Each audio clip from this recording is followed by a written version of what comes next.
ಶ್ರೀಯಂತರ ವೇದಿಕೆಯನ್ನು ಅಲಂಕರಿಸಬೇಕಾಗಿ ಕೇಳಿಕೊಳ್ಳುತ್ತೇನೆ. ಶ್ರೀಯಂತರ ವ್ಯಕ್ತಿ ಪರಿಚಯವನ್ನು ಮಾಡಿಕೊಡಬೇಕೆಂದು ಅರ್ಥಶಾಸ್ತ್ರ ವಿಭಾಗದ ಶಿವರಾಜ್ ಅರಿವಿ ಅವರಲ್ಲಿ ಕೇಳಿಕೊಳ್ಳುತ್ತೇನೆ. ಎಲ್ರಿಗೂ ನಮಸ್ಕಾರ. ಇಂದಿನ ಕಾರ್ಯಕ್ರಮದ ಮೊದಲನೇ ಗೋಷ್ಠಿಯಾದಂತಹ ಬುದ್ಧ ಮತ್ತು ಆತನ ಧಮ್ಮ ಈ ವಿಚಾರದ ಕುರಿತು ತಮ್ಮ ವಿಚಾರವನ್ನು ಉಣಬಡಿಸಲು ಬಂದಿರುವಂತಹ ಸಂಪನ್ಮೂಲ ವ್ಯಕ್ತಿಗಳು, ಈ ನಾಡು ಕಂಡ ಪ್ರತಿಭಾನ್ವಿತ ವ್ಯಕ್ತಿಗಳು, ಸಾಮಾಜಿಕ ಚಿಂತಕರು, ಮಾನವೀಯತೆಯ ಒಂದು ಧರ್ಮವನ್ನು ಪಾಲಿಸುವಂತಹ doctor N Jagadish Koppa sir ಅವರ ಪರಿಚಯ ಮಾಡಲು ತುಂಬಾ ಸಂತೋಷವಾಗುತ್ತದೆ. ಸರ್ ಅವರು ಮಂಡ್ಯ ಜಿಲ್ಲೆಯ ಮದ್ದೂರು ತಾಲೂಕಿನ ಕೊಪ್ಪ ಗ್ರಾಮದವರು. ಇವರು ತಮ್ಮ ಜೀವನವನ್ನು ಪತ್ರಿಕೋದ್ಯಮದ ಮೂಲಕ ಪ್ರಾರಂಭಿಸುತ್ತಾರೆ. ಅದೇ ರೀತಿಯಾಗಿ ಇವರು ಅರ್ಥಶಾಸ್ತ್ರ ವಿಷಯದಲ್ಲಿ ಸ್ನಾತಕೋತ್ತರ ಪದವಿಯನ್ನು ಪಡೆಯುತ್ತಾರೆ. ಅದೇ ರೀತಿಯಾಗಿ ಜಾಗತೀಕರಣ ಮತ್ತು ಗ್ರಾಮ ಭಾರತ ಎಂಬ ಮಹತ್ವದ ಸಮಕಾಲೀನ ವಿಷಯದ ಕುರಿತು ಹಂಪಿ ಕನ್ನಡ ವಿಶ್ವವಿದ್ಯಾಲಯದಿಂದ PhD ಪದವಿಯನ್ನು ಪಡೆಯುತ್ತಾರೆ. ಅದೇ ರೀತಿಯಾಗಿ ಇವರ ಒಂದು ಪ್ರತಿಭೆಯು ಕೇವಲ ಅಕ್ಷರಕ್ಕೆ ಸೀಮಿತವಾಗಿದೆ, ಸಾಹಿತ್ಯ ಕ್ಷೇತ್ರಕ್ಕೆ ವಿಸ್ತರಿಸಿದೆ. ಈಗಾಗಲೇ ಹೇಳಿದಂತೆ ಡಾಕ್ಟರ್ BR ಅಂಬೇಡ್ಕರ್ ಅವರ ಚಿಂತನೆಗಳು, ಅದೇ ರೀತಿಯಾಗಿ ಬುದ್ಧನ ತಾತ್ವಿಕ ನಿಲುವುಗಳನ್ನು ಸಾಮಾನ್ಯ ಜನರಿಗೆ ಉಣಬಡಿಸಬೇಕು ಎಂಬ ನಿಟ್ಟಿನಿಂದ ಅವರ ಬರಹಗಳು ಸೇತುವೆಯಾಗಿ ಕಾರ್ಯನಿರ್ವಹಿಸುವುದು ತುಂಬಾನೇ ಶ್ಲಾಘನೀಯ. ಅದೇ ರೀತಿಯಾಗಿ ಇವರ ಒಂದು ಕುರಿತು ಡಾಕ್ಟರ್ BR ಅಂಬೇಡ್ಕರ್ ಅವರ ದೃಷ್ಟಿಕೋನದ ಬುದ್ಧ ಚರಿತ್ರೆ ಎಂಬ ಪುಸ್ತಕವನ್ನು ಸ್ವಪ್ನ ಬುಕ್ನೌಸ್ ಅವರು ಪ್ರಕಟಿಸಿದ್ದಾರೆ. ಇದಲ್ಲದೆ ಇವರ ಒಂದು ಪ್ರತಿಭೆಯು ಇನ್ನಷ್ಟು ಸಾಹಿತ್ಯ ಕೃಷಿಗೆ ಹೆಸರುವಾಸಿಯಾಗಿದೆ. ಅವರು ಯಾವಂತಂದ್ರೆ ಪರಿಸರದ ಕಾಳಜಿಯ ಕುರಿತು ಅಣುವಂಬ ಸದ್ದಿಲ್ಲದ ಸಾವು, ಪ್ರವಾಸ ಕಥನವಾದಂತಹ ಸಿರಿನಾಡು, ಅನುವಾದ ಕೃತಿಯಾದಂತಹ ಉಮರ್ ಕಾಯಮನ ಪದ್ಯಗಳು, ಜೊತೆಗೆ ಉತ್ತರ ಕರ್ನಾಟಕದಲ್ಲಿ ಸಾಹಿತ್ಯ ವಿಮರ್ಶನ ಮಾಡಿದಂತಹ ಉತ್ತರ ದಕ್ಷಿಣ ಬೇಂದ್ರೆ ಕುವೆಂಪು ಅವರ ಒಂದು ಚಿತ್ರಣಗಳು ಇವರ ಪ್ರತಿಭೆಯ ಸಂಕೇತವಾಗಿವೆ. ಅದೇ ರೀತಿಯಾಗಿ ಇವರ ಒಂದು ಕ್ಷೇತ್ರವು ಇದಲ್ಲದೆ ಜೀವನ ಚರಿತ್ರೆಯಲ್ಲಿ ಕೂಡ ತುಂಬಾನೇ ಪ್ರಮುಖವಾದದ್ದು. ಖ್ಯಾತ ಸಂಗೀತ ವಿದೂಷಕರಾದಂತಹ MS ಸುಬ್ಬಲಕ್ಷ್ಮಿ ಅವರ ಜೀವನದ ಕುರಿತು ಒಂದು ಲೇಖನವನ್ನು ಮಾಡಿದ್ದಾರೆ ಮತ್ತು ಪುಸ್ತಕವನ್ನು ಪ್ರಕಟಿಸಿದ್ದಾರೆ. ಇವರ ಕ್ಷೇತ್ರವು ಅಕ್ಷರ ಮಾಧ್ಯಮ ಜೊತೆಗೆ ದೃಶ್ಯ ಮಾಧ್ಯಮ ಕೂಡ ವಿಸ್ತರಿಸಿತು. ಇವರು ನಿರ್ದೇಶಕರಾಗಿ, ಬರಹಗಾರರಾಗಿ, ಅದೇ ರೀತಿಯಾಗಿ ಸಾಮಾಜಿಕ ಚಿಂತಕರಾಗಿ ಇವರ ಚಿಂತನೆಗಳು ನಮ್ಮೆಲ್ಲರಿಗೂ ಪ್ರೇರಣಾದಾಯಕ ಮತ್ತು ಸ್ಫೂರ್ತಿಯಾಗಿವೆ ಎಂದು ಹೇಳುತ್ತಾ ಇವರ ಒಂದು ಜೀವನವನ್ನು ಪರಿಚಯಿಸಲು ಅವಕಾಶ ಮಾಡಿಕೊಟ್ಟಂತಹ ವೇದಿಕೆಗೆ ಧನ್ಯವಾದಗಳನ್ನು ತಿಳಿಸುತ್ತಾ ಇಲ್ಲಿಗೆ ಪರಿಚಯ ಕಂಪ್ಲೀಟ್ ಆಗುತ್ತದೆ. ಎಲ್ಲರಿಗೂ ನಮಸ್ಕಾರ.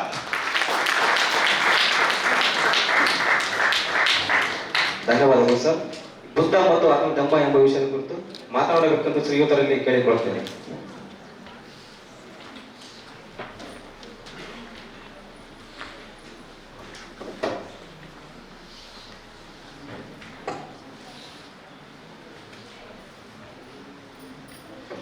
ಎಲ್ಲರಿಗೂ ನಮಸ್ಕಾರ. ನಾನು ಮೂಲತಃ ದಕ್ಷಿಣ ಕರ್ನಾಟಕದ ಮಂಡ್ಯ ಜಿಲ್ಲೆಯ ರೈತ ಕುಟುಂಬದಿಂದ ಬಂದೆ. ಆದರೆ 23 ವರ್ಷಗಳ ಕಾಲ ಉತ್ತರ ಕರ್ನಾಟಕ ಮತ್ತು ಹೈದರಾಬಾದ್ ಕರ್ನಾಟಕವನ್ನು ನನ್ನ ವೃತ್ತಿ ಬದುಕಿನ ಭಾಗವಾಗಿ ಇಲ್ಲಿ ಬದುಕಿದೆ. ನನಗೆ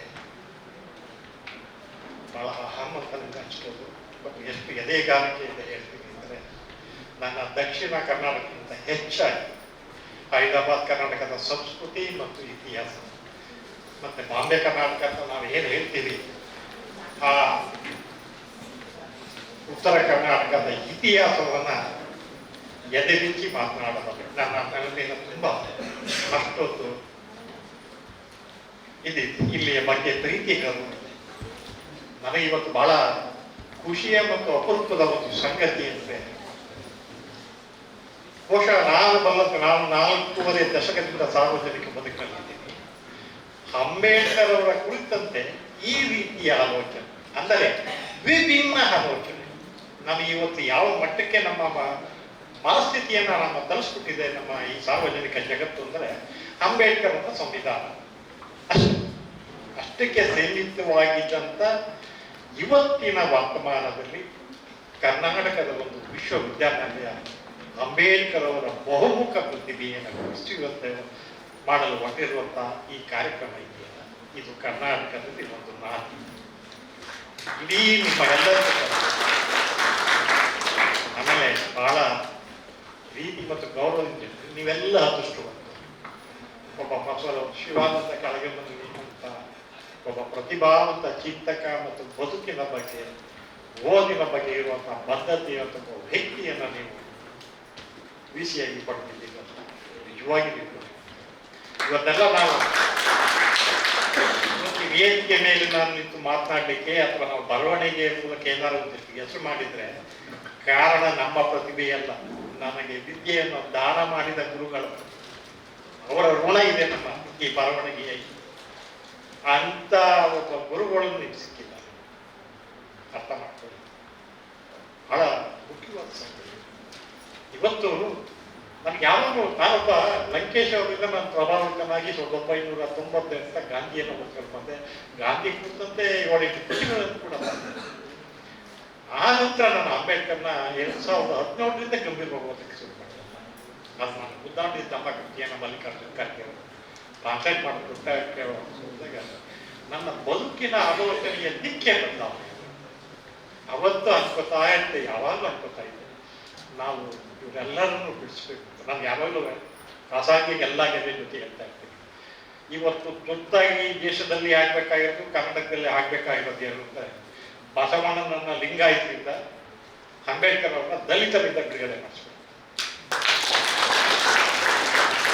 ಯಾಕೆ ಗೊತ್ತಾ, ಈ ದೇಶದಲ್ಲಿ ದಾರ್ಶನಿಕರನ್ನ ಕರೆಯಬಹುದಾದ ಇರುವಂತ 4 ವ್ಯಕ್ತಿಗಳು. ಕ್ರಿಸ್ತ ಪೂರ್ವದಲ್ಲಿ ಬುದ್ಧ, 12ನೇ ಶತಮಾನದಲ್ಲಿ ಬಸವಣ್ಣ, 20ನೇ ಶತಮಾನದಲ್ಲಿ ಗಾಂಧಿ ಮತ್ತು ಅಂಬೇಡ್ಕರ್. ನಾವು ಇವರನ್ನ ಯಾವ ಕಾರಣಕ್ಕೂ, ಯಾವ ಧರ್ಮಕ್ಕೆ, ಯಾವ ಜಾತಿಗೂ ಸಿಲುಕಿಸಬಾರದು. ಅದು ನಮ್ಮ ಚಿಂತನೆಯ ಒಂದು ಭಾಗ. ನಮಗೆಲ್ಲ ಬುದ್ಧನ ಬಗ್ಗೆ ನಮ್ಗೆ ಯಾಕೆ ಇದು ಬುದ್ಧ ಅಂಬೇಡ್ಕರ್ ಅವರ ಈ ಕೃತಿ ನನಗೆ ಯಾಕೆ ಅಷ್ಟೊಂದು ಇದಾಯ್ತು ಅಂದ್ರೆ, ನಮ್ಮಲ್ಲಿ ನಾವೆಲ್ಲ ಓದ್ಕೊಂಡದ್ದು ಬುದ್ಧನ ಬಗ್ಗೆ ತಿಳ್ಕೊಂಡದ್ದೇ ಬಹಳ ಒಂದು ವಿಚಿತ್ರವಾದ ಒಂದು ಸ್ಥಿತಿ. ಬುದ್ಧ ಸಾವನ್ನ ನೋಡ್ದ, ವೃದ್ಧನನ್ನ ನೋಡ್ದ, ಮಧ್ಯರಾತ್ರಿ ಪುತ್ರ ಮತ್ತು ಪತ್ನಿಯನ್ನು ಬಿಟ್ಟು ಮನೆ ಹೋದ. ಇವು ವಿಚಿತ್ರ ಅನಿಸುವಂತ ಹೆಂಗೆ ಸಾಧ್ಯ, ಇದು ಯಾವ ತರ ಈ ಧೋರಣೆಗಳು ಬುದ್ಧನ ಮನಸ್ಸೊಳಗೆ ಬಂತು ಅನ್ನೋದು ಕೂಡ ನಮಗೆ ಕಾಡ್ತಾ ಇದೆ. ಬಟ್ ಅಂಬೇಡ್ಕರ್ ಅವರು ಬುದ್ಧನ ನೈಜ ಚರಿತ್ರೆಯನ್ನು ಕಟ್ಕೊಟ್ರಲ್ಲ, ಅದು ಅನ್ಇಮೇಜಬಲ್. ಆಮೇಲೆ ಯಾಕೆ ನಮಗೆ ಅಂಬೇಡ್ಕರ್ ಬಹಳ ಮುಖ್ಯ ಆಗ್ತಾರೆ, ನಾವು ತಿಳ್ಕೊಳ್ಳೋದು ಬಹಳ ಇದೆ. ನಾವು ಕೇವಲ ಸಂವಿಧಾನಕ್ಕೆ ಕಟ್ಟಾಕ್ತಿದ್ದೀವಿ, ಆ ಮಹಾತ್ಮನನ್ನ ಸಂವಿಧಾನದಿಂದ ಆಚೆಗೆ ನಾವು ತರಬೇಕಾಗಿದೆ. ಈ ದೇಶದ ಒಬ್ಬ ನೀರಾವರಿಯ ಪಿತಾಮಹ, ನೀರಾವರಿಯ ತಜ್ಞಾನದ ನಾವು ಯಾರು ಯೋಚನೆ ಮಾಡ್ತಾ ಇದ್ದ. ಇವತ್ತು ಈ ದೇಶದಲ್ಲಿರುವಂಥ ಬಾಕ್ರಾನಗಲ್ ಇರ್ಬೋದು, ಹಿರಾಕೂಟ್ ಇರ್ಬೋದು, ದಾಮೋದರ ಕಣಿವೆ ಇರ್ಬೋದು, ಎಲ್ಲ ಅಣೆಕಟ್ಟುಗಳು ಅಂದ್ರೆ ಕೇವಲ ಬೇಸಾಯಕ್ಕೆ ಕುಡಿಯುವ ನೀರಿಗಾಗಿ ಜಲಾಶಯಗಳ ನಿರ್ಮಾಣ ಅನ್ನುವಂಥ ಕಲ್ಪನೆ ಇದ್ದ ಸಂದರ್ಭದಲ್ಲಿ ಅಂಬೇಡ್ಕರ್ ಅವರು ಜಲ ಸಾರಿಗೆ ಮತ್ತು ಜಲ ವಿದ್ಯುತ್ ಪರಿಕಲ್ಪನೆಯನ್ನು ಈ ದೇಶಕ್ಕೆ ಪರಿಚಯ ಮಾಡಿಕೊಟ್ರು. ಇದು ನಮ್ಗೆ ಇನ್ನೂ ಯಾರಿಗೂ ಪ್ರಚಾರಕ್ಕೆ ಈ ನೆಲೆಯಲ್ಲಿ ನಾವು ಅಂಬೇಡ್ಕರ್ನ ವಿಸ್ತರಿಸ್ತಾ ಹೋಗ್ಬೇಕು. ಅದೇ ರೀತಿ ಬುದ್ಧನನ್ನ ಮತ್ತು ಬೌದ್ಧ ಧರ್ಮವನ್ನ ಅವರಷ್ಟು ದಿಕ್ಕಿರು. ಯಾಕಂದ್ರೆ ಅಂಬೇಡ್ಕರ್ ಒಂದು ಮಾಡಲು, ನಮ್ಮೆಲ್ಲ ಇಡೀ ಮನುಕುಲಕ್ಕೊಂದು ಮಾಡಲು ಅಂತ ಅಧ್ಯಯನ ಅಂದ್ರೆ ಗಂಭೀರವಾದಂತಹ ಅಧ್ಯಯನ.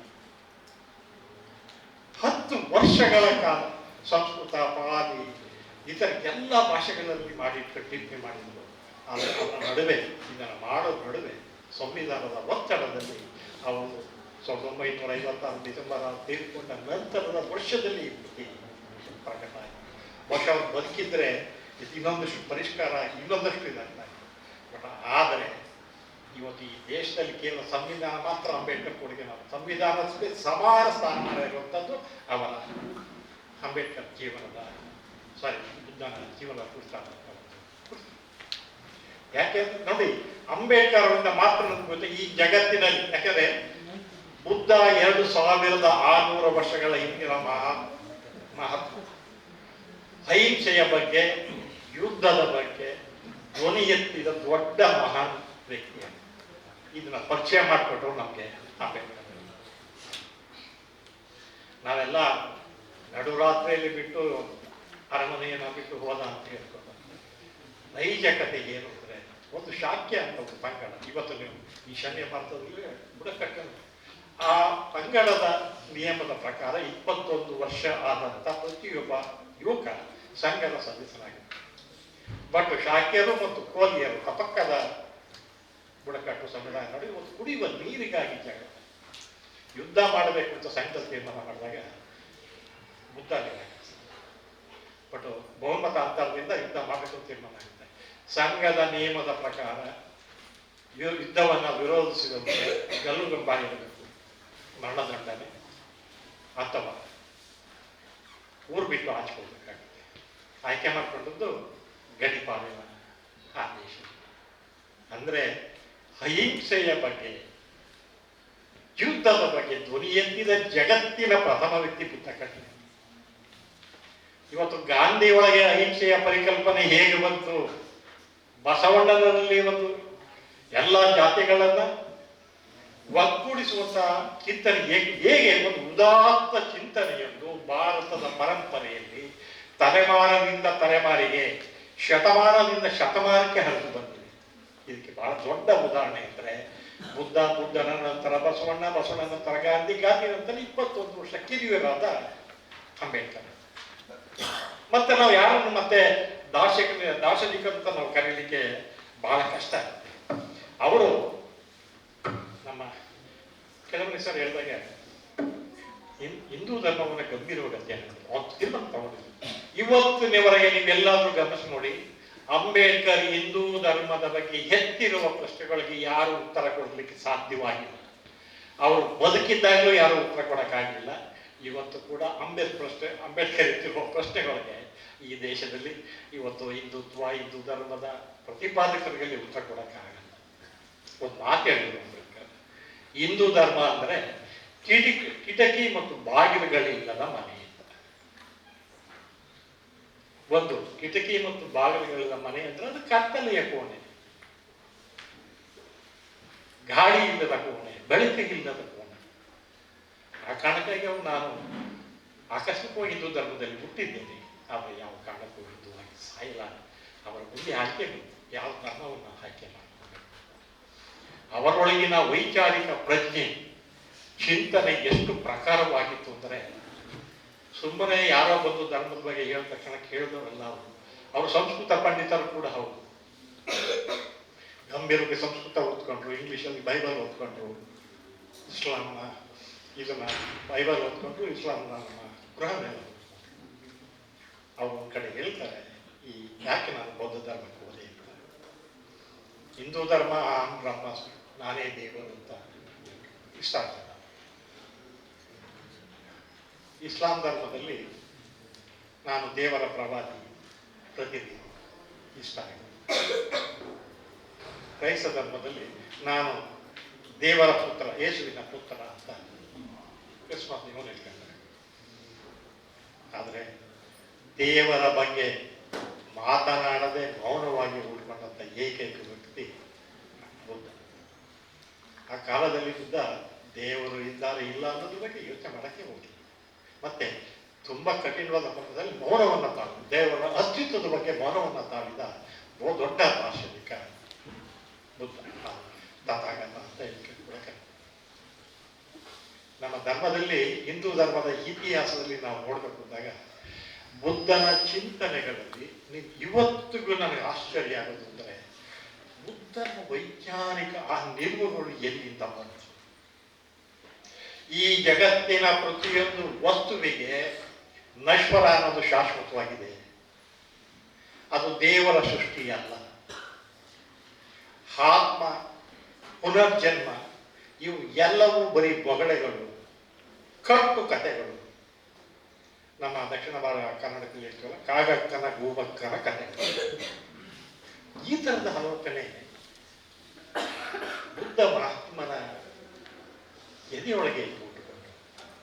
ಯಾಕಂದ್ರೆ ಒಂದು ಇತಿಹಾಸ ನಮ್ಮ ಹಿಂದೂ ಧರ್ಮದ ಬಗ್ಗೆ ಪ್ರಪ್ರಥಮವಾಗಿ ಧ್ವನಿ ಇದ್ದದ್ದು ಚಾರ್ವಾಕ. ನಾವು ಅದನ್ನು ಲೋಕಾಯುತ ದರ್ಶನ ದೊಡ್ಡ ಪ್ರತಿಭಟನೆಯ ಕಿಡಿ ಇಟ್ಕೊಂಡದ್ದೇ ಹಿಂದೂ ಧರ್ಮದ ವಿರುದ್ಧ ಚಾರ್ವಾಕ ಋಷಿಯ ಮೂಲಕ ಅದೆಲ್ಲವನ್ನು ನಿಲ್ಲಿಸಿ ಈ ಯಜ್ಞ ಯಾಗಾದಿಗಳು ಹೊಟ್ಟೆಪಾಡಿಗಾಗಿ ಬ್ರಾಹ್ಮಣರು ಸೃಷ್ಟಿಸಿಕೊಂಡ ಕಟ್ಟುಪಾಡುಗಳು. ಪುನರ್ಜನ್ಮ ಅನ್ನೋದು ಇಲ್ಲ. ನೀನು ಮನುಷ್ಯ ಸುಖವಾಗಿ ಬದುಕುವುದನ್ನು ಕಲಿ. ಅನಾವಶ್ಯಕವಾಗಿ ಈ ಮಾತುಗಳನ್ನು ನಂಬಕ್ಕೆ ಹೋಗಬೇಡ ಅನ್ನೋಂಥ ಮಾತುಗಳನ್ನ ಅವತ್ತು ಚಾರ್ವಾಕ ಮುನಿ ಹೇಳಿದ. ಅದನ್ನು ಇಟ್ಕೊಂಡೇ ಇವತ್ತು ಬುದ್ಧನ ಚಿಂತನೆಯೊಳಗೆ ಬಂತದ್ದು. ಮತ್ತೆ ನಮ್ಮ ಒಂದು ದೇಹ, ಮನುಷ್ಯನ ದೇಹ ಇರುವುದು ಅಥವಾ ಯಾವುದೇ ಪ್ರಾಣಿ ಒಂದು ಜೀವಿಯ ಸೃಷ್ಟಿಯಾಗುವುದು ದೇವರಿಂದ ಅಲ್ಲ. ನಮ್ಮ ಪರಿಸರದಲ್ಲಿರುವ ವಿವಿಧ ಕಣಗಳು, ಅಂಶಗಳ ಮೂಲಕ ಸೃಷ್ಟಿಯಾಗುತ್ತೆ. ಒಂದು ಅವಧಿಯ ನಂತರ ಅದು ನಶ್ವರವಾಗುತ್ತೆ. ಒಟ್ಟು ಅಷ್ಟೇ. ಅದರ ಆಕೆ ಆತ್ಮ ಇದೆ, ಅದು ಇನ್ನೊಂದು ಆಗುತ್ತೆ ಅಥವಾ ಪುನರ್ಜನ್ಮ ಆಗ್ತಾ, ಇವೆಲ್ಲವನ್ನು ನಂಬಬೇಕು. ಇದ್ದಷ್ಟು ದಿನ ಚಾರ್ವಾಕ ಹೇಳಿದಕ್ಕೆ ನೀವು ಇದ್ದಷ್ಟು ದಿನ ಸುಖವಾಗಿ ಶ್ರಮದಿಂದ ಬದುಕಿ, ನೆಮ್ಮದಿಯಿಂದ ಸಮಾಜದಲ್ಲಿ ಬದುಕಿ, ಸುಖವಾದ ಬದುಕನ್ನ ನಿರ್ವಹಣೆ ಮಾಡಲಿಕ್ಕೆ ಪ್ರಯತ್ನ ಪಡ. ಅದರ ಆಚೆಗೆ ಈ ದೇವರು ಧರ್ಮ ಏನನ್ನೂ ನಂಬಬೇಡಿ ಅನ್ನುವಂಥ ಒಂದು ಕಲ್ಪನೆಯನ್ನ ಚಾರ್ವಾಕ ಕೊಟ್ಟದ್ದು ಅದು ಬುದ್ಧನಿಗೆ ಇದಾಯ್ತು. ಯಾಕಂದ್ರೆ ಬುದ್ಧನ ಚಿಂತನೆ ತಾನು ಮನೆಯ ನೋಡಿ ಎಂಥ ಸ್ಥಿತಿ ಅಂದ್ರೆ ಆ ಕಾಲದಲ್ಲಿ ಒಬ್ಬ ತಂದೆ ತಾಯಿ ಪತ್ನಿಯಿಂದ ಅನುಮತಿಯನ್ನು ಪಡೆದು ಒಂದು ಗಡಿಪಾರು ಆ 2600 ವರ್ಷಗಳ ಹಿಂದೆ ಪರ್ಯಾಯ ವ್ಯವಸ್ಥೆ ಏನಿತ್ತು ಒಬ್ಬ ವ್ಯಕ್ತಿಗೆ? ಭಿಕ್ಷಾ. ಹಾಗಾಗಿ ಭಾರದ್ವಾಜ ಮುನಿಯ ಹತ್ರ ಹೋಗಿ ತಲೆ ಕೊಡಿಸಿಕೊಂಡು ಖಾಲಿ ವಿಶ್ವವನ್ನು ಅವತ್ತು ಇವತ್ತಿನ ಕಪಿಲ ವಸ್ತುವಿನಿಂದ ರಾಜ್ಗಿರ್, ಇವತ್ತು ನಮಗ ಗಯಾ ಪಕ್ಕ ಇದೆ, ರಾಜಗೃಹ ಅಂತ ಅದು ಕರೀತಾರೆ. ಈಗ ರಾಜ್ಗಿರ್ 43 ಕಿಲೋಮೀಟರ್ ನಮ್ಮ ಬುದ್ಧಗಯಾದಿಂದ ಅಲ್ಲಿಯವರೆಗೆ 620 ಕಿಲೋಮೀಟರ್ 4 ತಿಂಗಳ ಕಾಲ ಕಾಲ್ನಡಿಗೆಯ ಪ್ರಯಾಣ.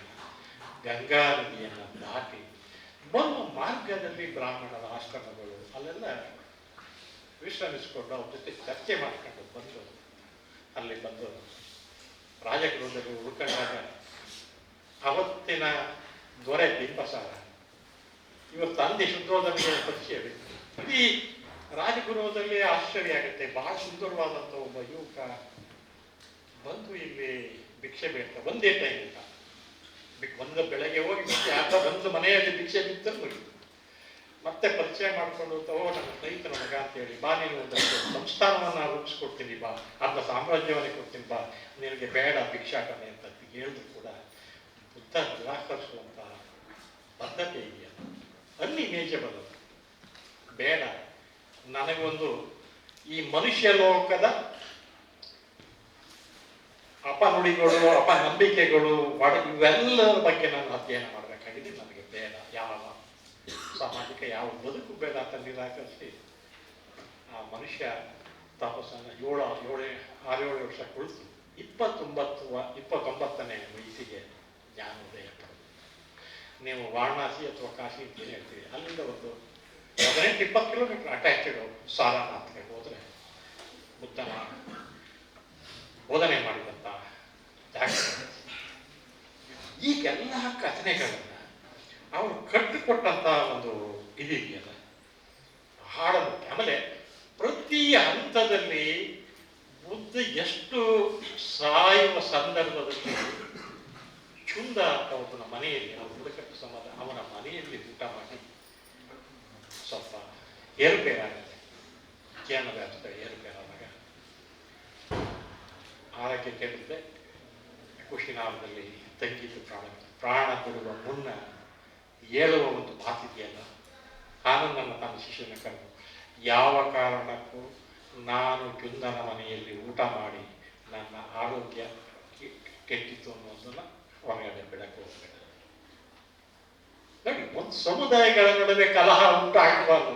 ತಾನು ಯಾವ 2 ಸಮುದಾಯಗಳ ನಡುವೆ ಕಲಹವನ್ನ ವಿರೋಧಿಸಿ ಆಚೆಗೆ ಬಂದಂತ ಬುದ್ಧ ಸಾಯುವ ಸಂದರ್ಭದಲ್ಲೂ ಕೂಡ ಅದನ್ನೇ ಅದನ್ನೇ ಶಾಂತಿ ಅಂತ ಹೇಳ್ತಾ ಇದ್ದೀವಿ, ಅಹಿಂಸೆ ಅಂತ ಹೇಳ್ತಾ ಇದ್ದೀವಿ. ಯುದ್ಧ ಮತ್ತು ಅಹಿಂಸೆಯ ವಿರುದ್ಧದ ನಿಲುವು ಅಂತ ನಾವು ಅದನ್ನು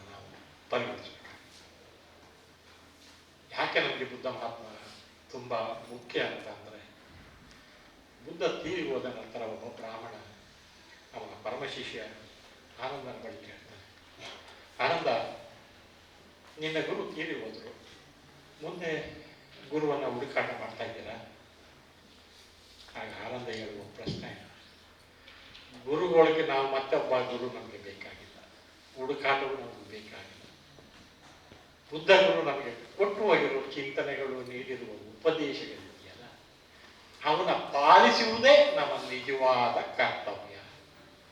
ಅದಂತೆ ಮತ್ತೆ ನಮಗೆ ಉತ್ತರಾಧಿಕಾರಿ ಅವಶ್ಯಕತೆ ಇಲ್ಲ ಅನ್ನೋ ಮಾತನ್ನ ಆನಂದ ಅದನ್ನು ಪಾಲಿಸಿಕೊಂಡು ಬಂದ ನಂತರ ಯಾಕೆ ಒಂದು ಧರ್ಮ, ಒಂದು ಚಿಂತನೆ ಒಂದಕ್ಕೊಂದು ಇಂಟರ್ಲಿಂಕ್ ಹೇಗಿರುತ್ತೆ ಅನ್ನೋದಕ್ಕೆ ಶ್ರೇಷ್ಠ ಉದಾಹರಣೆ. ನೀವು ನೋಡಿ, ಅಂಬೇಡ್ಕರ್ ಅವರ ಬಾಲ್ಯದ ಒಂದು ಅನುಭವ ಇದೆಯಲ್ಲ. ನಾನು ಇವತ್ತು ಬೆಳಗ್ಗೆ ನಾನು ಶಿವಾನಂದ ಕೆಳಗುಂದಿ ಮತ್ತು ಬರ್ಗೂರು ಸರ್ ಹತ್ರ ಮಾತಾಡ್ತಾ ಇದ್ದೆ.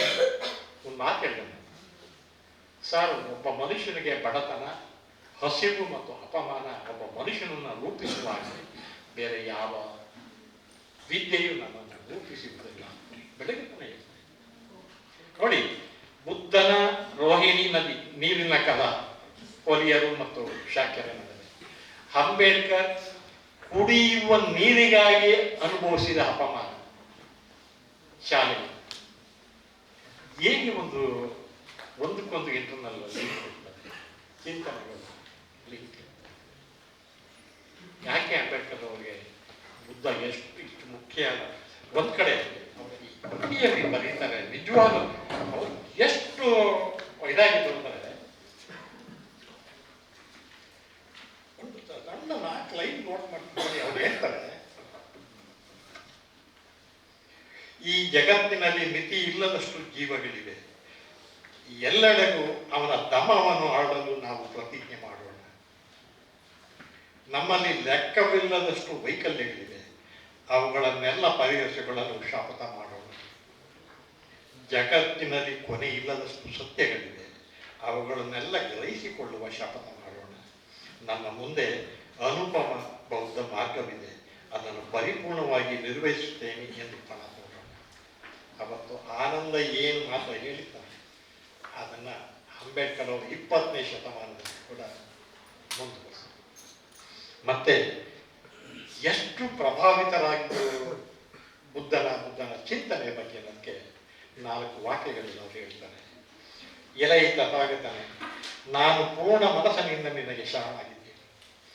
ಯಾವ ತಥಾಗತನ ಜ್ಞಾನದ ಬೆಳಕು ಅಡ್ಡಿ ಆತಂಕಗಳಿಲ್ಲದೆ ದಶ ದಿಕ್ಕುಗಳಲ್ಲಿ ಹರಡಿಸುವಲ್ಲಿ ಅಂತ ತಥಾಗತನ ನಾಡಿನಲ್ಲಿ ಜನ್ಮವೆತ್ತಬೇಕೆಂದು ನನ್ನ ತೀವ್ರವಾದ ಹಂಬಲ. ನಿನ್ನ ನಾಡನ್ನು ನನ್ನ ಕನಸಿನಲ್ಲಿ ಕಲ್ಪಿಸಿಕೊಂಡಾಗ ಅಂತಹ ನಾಡು ಈ 3 ಲೋಕದಲ್ಲಿ ಇಲ್ಲವೆಂಬುದನ್ನು ಅರಿತು ಅವರು ಗ್ರಹಿಸಿದ ಒಂದು ವೈಖರಿ ಇದೆಯಲ್ಲ ಧರ್ಮವನ್ನು, ಮತ್ತು ಅದನ್ನು ವಿಶ್ಲೇಷಣೆ ಮಾಡಿರುತ್ತಾರೆ. 6 ಅಸೀಮ ಆಕಾಶದಂತೆ ಅದು ಅಸೀಮ ಆಕಾಶದಂತೆ ಸರ್ವವ್ಯಾಪಿಯಾಗಿದ್ದು ಎಲ್ಲರನ್ನೂ ಆಲಂಕಿಸಿಕೊಳ್ಳುತ್ತಿವೆ. ಅದು ವಿಶಾಲವಾಗಿ ಸೀಮಾತೀತವಾಗಿದೆ. ನಿನ್ನ ಕರುಣೆ, ಸಹಾನುಭೂತಿಗಳು ಧರ್ಮಕ್ಕೆ ಅನುಗುಣವಾಗಿವೆ. ನೀನು ಗಳಿಸಿದ ಪುಣ್ಯ ಈ ಜಗತ್ತಿನ ಎಲ್ಲ ಪುಣ್ಯಕ್ಕಿಂತಲೂ ಹಿರಿದಾಗಿತ್ತು. ನಿನ್ನ ಪ್ರಭೆ ಎಲ್ಲೆಡೆಯಲ್ಲೂ ಪ್ರಸರಿಸಿದೆ, ಸೂರ್ಯ ಚಂದ್ರರೆಂಬ ಕನ್ನಡಿಗಳಂತೆ. ಅಲ್ಲಿ ಜನಿಸಿದ ಪ್ರತಿಯೊಂದು ಜೀವಿಯು ಬುದ್ಧ ಮಹಾತ್ಮನೇ ನಿನ್ನಂತೆ ಸತ್ಯವನ್ನೇ ನುಡಿಲಿ. ಇದರೊಂದಿಗೆ ಈ ಪ್ರಬಂಧವನ್ನು ಬರೆದಿಡುತ್ತೇನೆ, ಈ ಸಾಲುಗಳನ್ನು ನಾನು ಉಚ್ಚರಿಸುತ್ತೇನೆ. ಜೊತೆಗೆ ನನ್ನ ಎಲ್ಲ ಸಹಜೀವಿಗಳೊಂದಿಗೆ ನಿನ್ನ ಅತಿಶಯದ ಆನಂದ ನಾಡಿನಲ್ಲಿ ಹುಟ್ಟುವಂತಾಗಲೆಂದು ನಾನು ಪ್ರಾರ್ಥಿಸುತ್ತೇನೆ. ಅಂಬೇಡ್ಕರ್ ಅವರಿಗೆ ಬುದ್ಧನ ಚಿಂತನೆಗಳು ಪ್ರಭಾವಕಾರಿಯಾಗಿ ಇದ್ದು ಬಹಳ. ಆಮೇಲೆ ಎಲ್ಲವೇ ನೋಡಿ, ಈಗ ನಾವು ಯಾವುದು ಮೀಸಲಾತಿ, ಜಾತಿ ವ್ಯವಸ್ಥೆ, ವರ್ಗ ವ್ಯವಸ್ಥೆ, ನಮ್ಮಲ್ಲಿ ಈ ಶ್ರೇಣೀಕೃತ ಸಮಾಜ ಇವೆಲ್ಲ ಬಂದದ್ದೇ ಇವರ ಮುಖಾಂತರ. ಬಟ್ ಇದರ ಆಚೆನೆ ಕೂಡ ಅವರು ಬದುಕಿದಂಥ ಮತ್ತು ಬುದ್ಧ ಹೇಳಿದಂಥ ಆಶ್ರಮ ಮಾರ್ಗಗಳಿರ್ಬೋದು, ಅದಂತೂ ಎಷ್ಟು ಸಿಂಪಲ್ ಮತ್ತು ಸರಳ ಅಂದರೆ ತನ್ನ ಜೀವಿತ. ಯಾಕಂದರೆ ಬುದ್ಧನ ಬಗ್ಗೆ ಅವತ್ತು ಬಂದಂಥ ಕಲ್ಪನೆಗಳು ಯಾಕೆ ಆ ಥರ ಕೆಟ್ಟ ಕಥೆಗಳನ್ನ ಕಾಗಕ್ಕ ಗೂಡಕ್ಕ ಅಂತ ಹೇಳ್ತಾರೆ. ಯಾಕೆ ನಾವು ತಪ್ಪು ಅಂತ ಹೇಳೋಕ್ಕಾಗಲ್ಲ. ಪ್ರಪ್ರಥಮವಾಗಿ ಬುದ್ಧನಿಗೆ ಶಿಷ್ಯರಾದವರು ಬ್ರಾಹ್ಮಣ ಮೂಲದ ವ್ಯಕ್ತಿಗಳು. ಅವರೆಲ್ಲರೂ ನಮ್ಮ ಹಿಂದೂ ಧರ್ಮದ ಎಲ್ಲ ಕಥನಗಳು ಒಂದು ರೀತಿಯ ಕಾಲ್ಪನಿಕ ಕಥೆ. ಯಾವತ್ತು ಈಗ ಒಂದು ಸಣ್ಣ ಒಂದು ಸಿಂಪಲ್ ಉದಾಹರಣೆ, ಎಲ್ಲಾದರೂ ಒಂದು ಯುದ್ಧ ರಂಗದಲ್ಲಿ ಬಹಳ ಯುದ್ಧಕ್ಕೆ ರೆಡಿಯಾಗಿರುವ ಎದುರುಗಡೆ ಸಾವಿರ ಸೈನ್ಯಗಳು ಬಿಲ್ಲು ಬಾಣ ಇಟ್ಟಿರುವಾಗ 776 ಎಷ್ಟೋ ಅಧ್ಯಾಯಗಳನ್ನ ಭಗವದ್ಗೀತೆಯ ಬೋಧನೆ ಸಾಧ್ಯ, ಯುದ್ಧ ರಂಗದಲ್ಲಿ ಬೋಧನೆ ಸಾಧ್ಯನ? ಇದನ್ನು ಯಾರು ಪ್ರಶ್ನೆ ಮಾಡಲಿಲ್ಲ. ಯಾಕೆ ಮಾಡಲಿಲ್ಲ ಅಂದ್ರೆ ಭಗವದ್ಗೀತೆಯ ಹಿಂದಿನ ರಚನೆಯ ಉದ್ದೇಶ ಅದು ಒಬ್ಬ ವ್ಯಕ್ತಿಯ ಕೃತಿಯಲ್ಲ. ಇದನ್ನ ಜ್ಞಾಪಕ ಇಟ್ಕೊಳ್ಳಿ, ಹಲವು ಶತಮಾನಗಳ ಕಾಲ ಅದು ವಿಸ್ತರಿಸುತ್ತಾ ಹೋಗಿದೆ. ಒಬ್ಬ ಯಾರೋ 4 ಅಧ್ಯಾಯ ಬರಲ್ಲ, ಇನ್ನೊಬ್ಬ 4 ಅಧ್ಯಾಯ ಬರ್ತಾನೆ. ಬಟ್ ಅವರಲ್ಲಿ ಸ್ವಾರ್ಥಿಕತೆ ಏನಂತ ನಾವು ಸ್ವಾರ್ಥಾಂತಿಗಳಕ್ಕಿಂತ ಹೆಚ್ಚಾಗಿ ಸಮಾಜವನ್ನ ತಿದ್ದುವ ಒಂದು ಮನೋಭಾವ ಕೂಡ ಇತ್ತು. ಹಾಗಾಗಿ ಕಾಲ್ಪನಿಕ ಕಥೆಗಳನ್ನು ಕಟ್ಕೊಂಡು ಸಮಾಜ ಹೀಗಿರ್ಬೇಕು, ಮನುಷ್ಯ ಹೀಗೆ ಬದುಕಬೇಕು ಅಂತ ಹೇಳಲಿಕ್ಕೆ ಅವ್ರಿಗೆ ಒಂದು ಏನು ನಾವು ಮಾಧ್ಯಮವಾಯಿತು, ಒಂದು ಇದರ ಮಾಪಕವಾಯಿತು ಅಂದ್ರೆ ಭಗವದ್ಗೀತೆ ಅಷ್ಟೇ. ಹೀಗೆ ಕಾಲ್ಪನಿಕ ಕಥೆ ಕಟ್ಟಿದ್ರು. ಇವತ್ತು ನಮಗೆ ರಾಮಾಯಣಗಳು 300 ರಾಮಾಯಣ ಇವೆ. ನೀವು ಏಕರಾಮಾಯಣ ಕೃತಿ ಒಂದು. ಮಹಾಭಾರತ ಕುರುಕ್ಷೇತ್ರ ಇಲ್ಲಿ ಹರಿಯಾಣದಲ್ಲಿ, ನನ್ನ ಮಂಡ್ಯ ಜಿಲ್ಲೆಯಲ್ಲಿ ಪಾಂಡವಪುರ ಅಂತ ಇದೆ, ಅಲ್ಲಿ ಪಕ್ಕದಲ್ಲಿ ಕುಂತಿ ಬೆಟ್ಟ ಇದೆ. ಎಲ್ಲಿಯ ಪಾಂಡವರು, ಎಲ್ಲಿಯ ಮಂಡ್ಯ? ಆ ದೊಡ್ಡ ಗುಡ್ಡದ ಮೇಲೆ ಒಂದು 150 ಅಡಿ ಕಪ್ಪು ಬಂಡೆಯ ಮೇಲೆ 150 ಅಡಿ ಬಿಳಿ ಪರದೆ ತರ ಓಪನ್ ಇದೆ. ಅಲ್ಲಿ ಕೇಳಿದ್ರೆ ನಮ್ಮ ಅಪ್ಪಂದಿರು ಕೇಳಿದ್ರೆ ಅಲ್ಲಿ ಕುಂತಿ ಬಟ್ಟೆ ಎಲ್ಲ ಸೀರೆ ಒಳಗೆ ಹಾಕ್ತಿರ್ತಾರ, ಅದಕ್ಕೆ ಜಾಗ ಹಾಕ್ಬಿಡ್ತಾರೆ. ಅಂದ್ರೆ ನಮ್ಮ ಪ್ರಾದೇಶಿಕ ನಮ್ಮ ಆಯಾ ಊರಿಗೆ ಕಟ್ಟಿದ ಒಂದು ರಾಮಾಯಣದ ಕಥೆ ಇದೆ, ಪುರಾಣದ ಕಥೆ ಹಂಗೆ ಕಟ್ಕೊಂಡು ಆ ಟೈಮ್ನಲ್ಲಿ ಬುದ್ಧನ ಚರಿತ್ರೆ ಕಟ್ಟುವಾಗ ಈ ಥರ ಒಂದು ತಪ್ಪು ಕಲ್ಪನೆಗಳು ಬಂದು ವಿಶೇಷವಾಗಿ ನಾವೆಲ್ಲ ನಂಬ್ಕೊಂಡಿದ್ದು ಯಾವುದಂದ್ರೆ ಅಶ್ವಘೋಷನ ಬುದ್ಧ ಚರಿತ್ರೆ ಕೃತಿ. ಅದನ್ನು ಪೂರ್ಣ ಇವರು ವಿಶ್ಲೇಷಣೆ ಮಾಡಿ ಅಂಬೇಡ್ಕರ್ ಅವರು ಕೊಟ್ಟಿದ್ದಾರೆ. ಕಿರಿಯ ಮಿತ್ರರೇ, ನಿಮ್ಗೊಂದು ಮಾತು ಹೇಳ್ತಾರೆ, ನಿಮ್ಮ ಮನೆಯಲ್ಲಿ ಯಾವ ಕೃತಿ ಇದೆಯೋ ಯಾವ ಕೃತಿ ಇದೆಯೋ ಅದು ಮುಖ್ಯ ಅಲ್ಲ. ನಿಮ್ಮ ಬದುಕಿನ ಒಂದು ಭಾಗ್ಯ, ನೀವೇನಾರ ಸಂಪಾದನೆ ಮಾಡ್ಬೋದು ಅಂತ ಏಕೈಕ ಆಸ್ತಿ ಅಂದರೆ ನಿಮ್ಮ ಮನೆಯಲ್ಲಿ ಅಂಬೇಡ್ಕರ್ ಅವರ ಕೃತಿ ಇರಬೇಕು, ಬಸವಣ್ಣನವರ ಕೃತಿಗಳು ಇರಬೇಕು, ಗಾಂಧಿಯವರ ಕೃತಿಗಳು ಇರಬೇಕು. ಸಾಕು, ಏನು ಬೇಕಾಗಿಲ್ಲ. ಒಬ್ಬ ಮನುಷ್ಯನಾಗಲಿಕ್ಕೆ ಇಷ್ಟು ಸಾಕಾಗ್ತದೆ, ಉಳಿದಲ್ಲ ಅಡಿಷನಲ್ ಅಷ್ಟೇ. ಒಬ್ಬ ಮನುಷ್ಯನಾಗಲಿಕ್ಕೆ ಏನು ಬೇಕು ಇವೆಲ್ಲವೂ ಅಂಬೇಡ್ಕರ್ ವಿಚಾರಧಾರೆಯಲ್ಲಿ ನೋಡಿ. ಇಡೀ ಬದುಕನ್ನು ಅಂಬೇಡ್ಕರ್ ಹೋರಾಟ ಮಾಡ್ಕೊಂಡು ಬದುಕು ಎಲ್ಲೂ ಕೂಡ ಅವರ ಇಡೀ ಹೋರಾಟದ ಹಾದಿಯನ್ನು ನೋಡಿ, ಹಿಂಸಾತ್ಮಕ ಮಾರ್ಗದಲ್ಲಿ ಅವರು ಕಾಲಿಟ್ಟಿಲ್ಲ, ಹಿಂಸೆಗೆ ಅವರು ಕರೆ ನೀಡಿಲ್ಲ. ಯಾಕೆ? ಬುದ್ಧನ ಪ್ರಭಾವ. ಗಾಂಧಿಯವರಿಗೆ ಹೇಗೆ ಹಿಂಸೆಯ ಪರಿಕಲ್ಪನೆ ಇತ್ತು, ಅಂಬೇಡ್ಕರ್ ಅವರು ಕೂಡ ಅದು. ಈ ನೆಲೆಯಲ್ಲಿ ನಾವು ಯೋಚನೆ ಮಾಡಬೇಕು. ಹೆಚ್ಚು ನಿಮಗೆ ಗೊತ್ತಾಗಬೇಕು. ನಾನು 23 ವರ್ಷ ಉದಯ ಟಿವಿಯಲ್ಲಿ ಕೆಲಸ ಮಾಡಿದ ನಂತರ ಮಾಡಿದ ಮೊದಲನೇ ಕೆಲಸ, ಮನೆಗೆ ಬಂದ ತಕ್ಷಣ ನನ್ನ ಮನೆಯ ಟಿವಿಯನ್ನು ಪಿಕ್ಕೆ ಅಟ್ಟದ ಮೇಟಿಸಿದೆ. ಇವತ್ತಿನವರೆಗೆ ನನಗೆ ಮನೆಯಲ್ಲಿ ಟಿವಿ ಇಲ್ಲ, ನೋಡಲ್ಲ. ನನಗೆ ಎಷ್ಟು ಚಾನಲ್ ಇದೆ, ಯಾವ ಟಿವಿ ಬರ್ತವೆ ಗೊತ್ತಿಲ್ಲ. ವಾಟ್ಸಪ್ ಇನಿಷಿಯೇಟಿವ್ ನಾನಿಲ್ಲ, ಯಾಕಂದ್ರೆ ನನ್ನ ತಲೆ ಒಳಗಿರೋದು ಕೂಡ ಎಲ್ಲ ಅಳಿಸೋಗುತ್ತೆ ಅಂತ ಭಯ ಶುರು. ಓದು ಬರವಣಿಗೆ ಏನು ನಿಮ್ಮೊಳಗಿದ್ದೀವಿ ವಿಶ್ವಾಸ.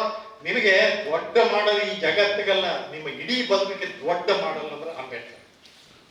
ಅಂಬೇಡ್ಕರ್ ಅಂತ ನಾನೊಬ್ಬ ಜ್ಞಾನಿ ಆಗಬೇಕು ಅನ್ನೋಂಥ ಒಂದು ಆತ್ಮವಿಶ್ವಾಸ ನಿಮ್ಮ ಎದೆ ಒಳಗೆ ಬೆಳೆದು ಸಾಕು, ಖಂಡಿತ ನೀವು ಆಗ್ತದೆ.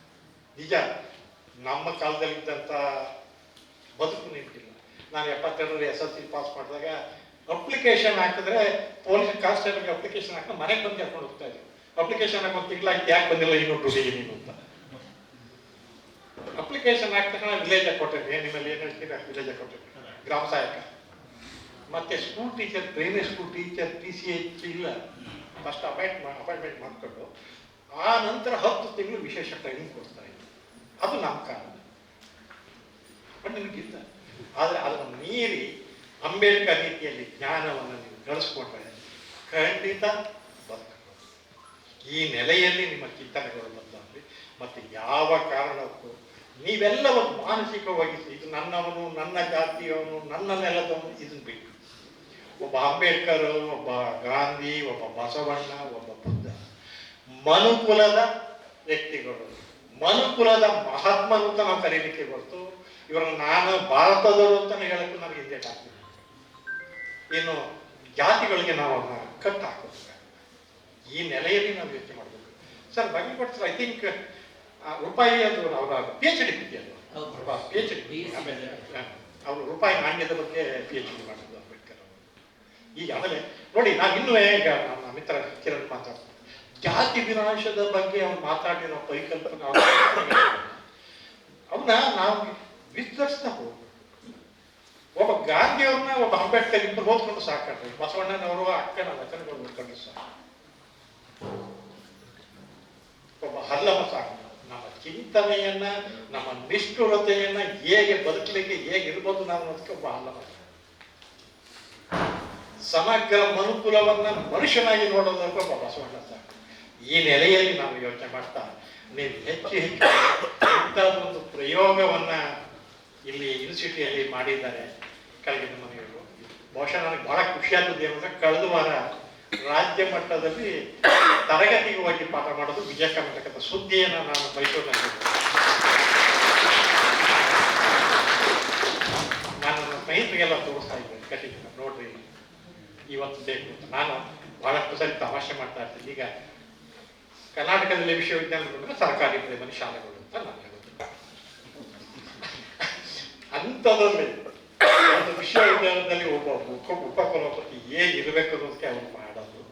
ಇವತ್ತು ಈ ವಿಚಾರ ಸಂಕಿಲಕ್ಕೂ ಕೂಡ ಅವರು ಮಾಡಲಾಗಿದ್ದಾರೆ. ಮತ್ತು ನನಗೆ ಈ ನೆಲದ ಬಗ್ಗೆ ಬಹಳ ಅಪಾರ ಗೌರವ ಇದೆ. ನಾನು ಈ ನೆಲದ ಹಣ್ಣು ತೆಗೆದಿದ್ದೀನಿ, ಮುಸ್ಲಿಂ ನೀರು ಕೊಟ್ಟಿದ್ದೀನಿ, ಗಾಡಿ ವಿಮಾನ ಸೇರಿಸಿದ್ದೀನಿ.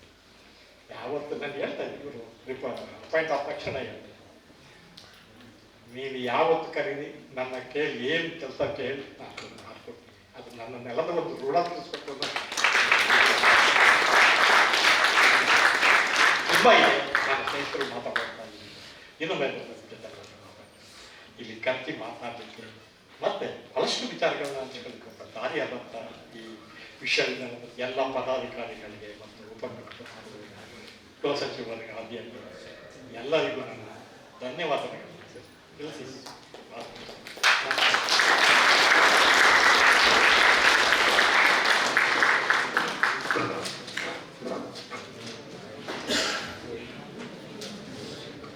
ಧನ್ಯವಾದಗಳು ಸರ್. ಈಗ ಈ ಗೋಷ್ಠಿ ವಂದನಾರ್ಪಣೆಯನ್ನು ಡಾಕ್ಟರ್ ವೀರೇಶ್ ಅವರು ನಡೆಸಿಕೊಡ್ಬೇಕಾಗಿ ಕೇಳಿಕೊಳ್ತೇನೆ.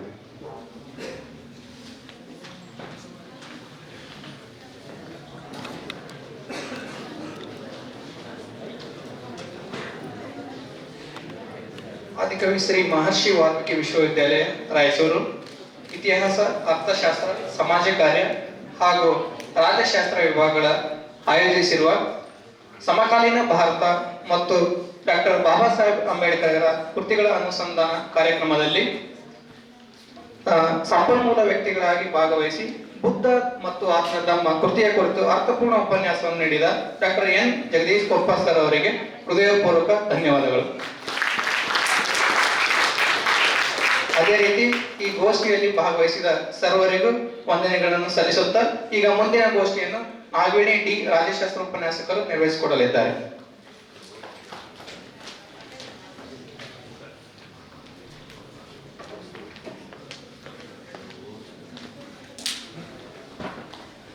ಎಲ್ಲರಿಗೂ ಮಧ್ಯಾಹ್ನದ ಶುಭಾಶಯಗಳು.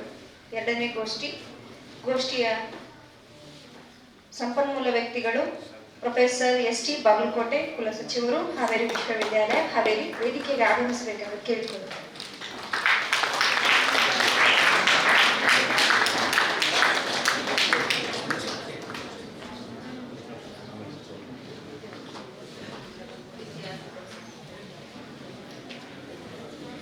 ಎರಡನೇ ಗೋಷ್ಠಿಯ ಸಂಪನ್ಮೂಲ ವ್ಯಕ್ತಿಗಳ ಬಗ್ಗೆ ಪರಿಚಯ ಮಾಡಿಕೊಡಬೇಕೆಂದು ಡಾಕ್ಟರ್ ಶಂಕರಾನಂದ್ ಜಿ, ಅರ್ಥಶಾಸ್ತ್ರ ವಿಭಾಗದ ಉಪನ್ಯಾಸಕರಲ್ಲಿ ಕೇಳಿಕೊಳ್ಳುತ್ತೇವೆ.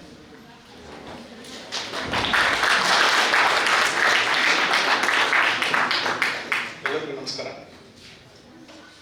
ಇಂದಿನ ವಿಚಾರ ಸಂಕಿರಣದಲ್ಲಿ ರೂಪಾಯಿ ಸಮಸ್ಯೆ, ಇದರ ಮೂಲ ಮತ್ತು ಪರಿಹಾರ ಎಂಬ ವಿಷಯದ ಕುರಿತು ಸಂಪನ್ಮೂಲ ವ್ಯಕ್ತಿಗಳಾಗಿ ಆಗಮಿಸಿದ ಪ್ರೊಫೆಸರ್ ಎಸ್ ಟಿ ಬಾಗಲಕೋಟೆ ನನ್ನ ಗುರುಗಳ ಕಿರು ಪರಿಚಯವನ್ನು ಮಾಡಿಕೊಡಲು ಸಂತೋಷವೆನಿಸುತ್ತದೆ.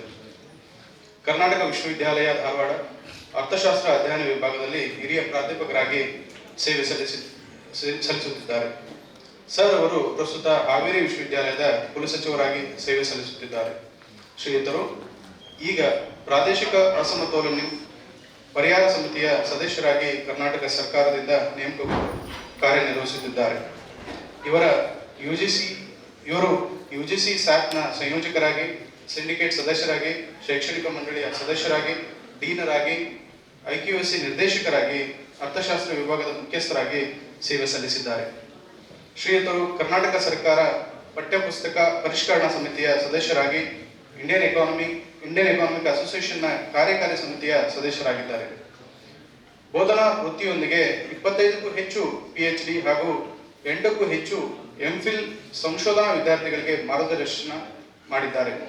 ಇವರು 80ಕ್ಕೂ ಹೆಚ್ಚು ಲೇಖನಗಳು ವಿವಿಧ ರಾಷ್ಟ್ರೀಯ ಮತ್ತು ಅಂತಾರಾಷ್ಟ್ರೀಯ ನಿಯತಕಾಲಿಕೆಗಳಲ್ಲಿ ಪ್ರಕಟಗೊಂಡಿವೆ.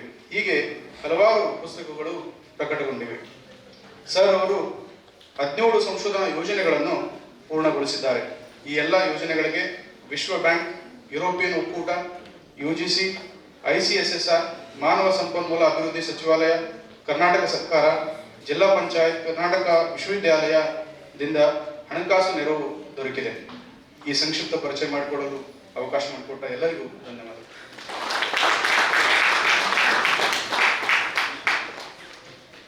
ಡಾಕ್ಟರ್ ಶಂಕರಾನಂದ್ ಜಿ ಸರ್ ಅವರಿಗೆ ಧನ್ಯವಾದಗಳು. ಈಗ ರೂಪಾಯಿ ಸಮಸ್ಯೆಗಳು, ಇದರ ಮೂಲ ಮತ್ತು ಪರಿಹಾರ ವಿಷಯದ ಬಗ್ಗೆ ತಮ್ಮ ವಿಚಾರ ಮಂಡನೆ ಮಾಡಬೇಕೆಂದು ಪ್ರೊಫೆಸರ್ ಎಸ್ ಟಿ ಬಾಗಲಕೋಟೆ ಅವರಿಗೆ ಕೇಳಿದ್ದೇನೆ.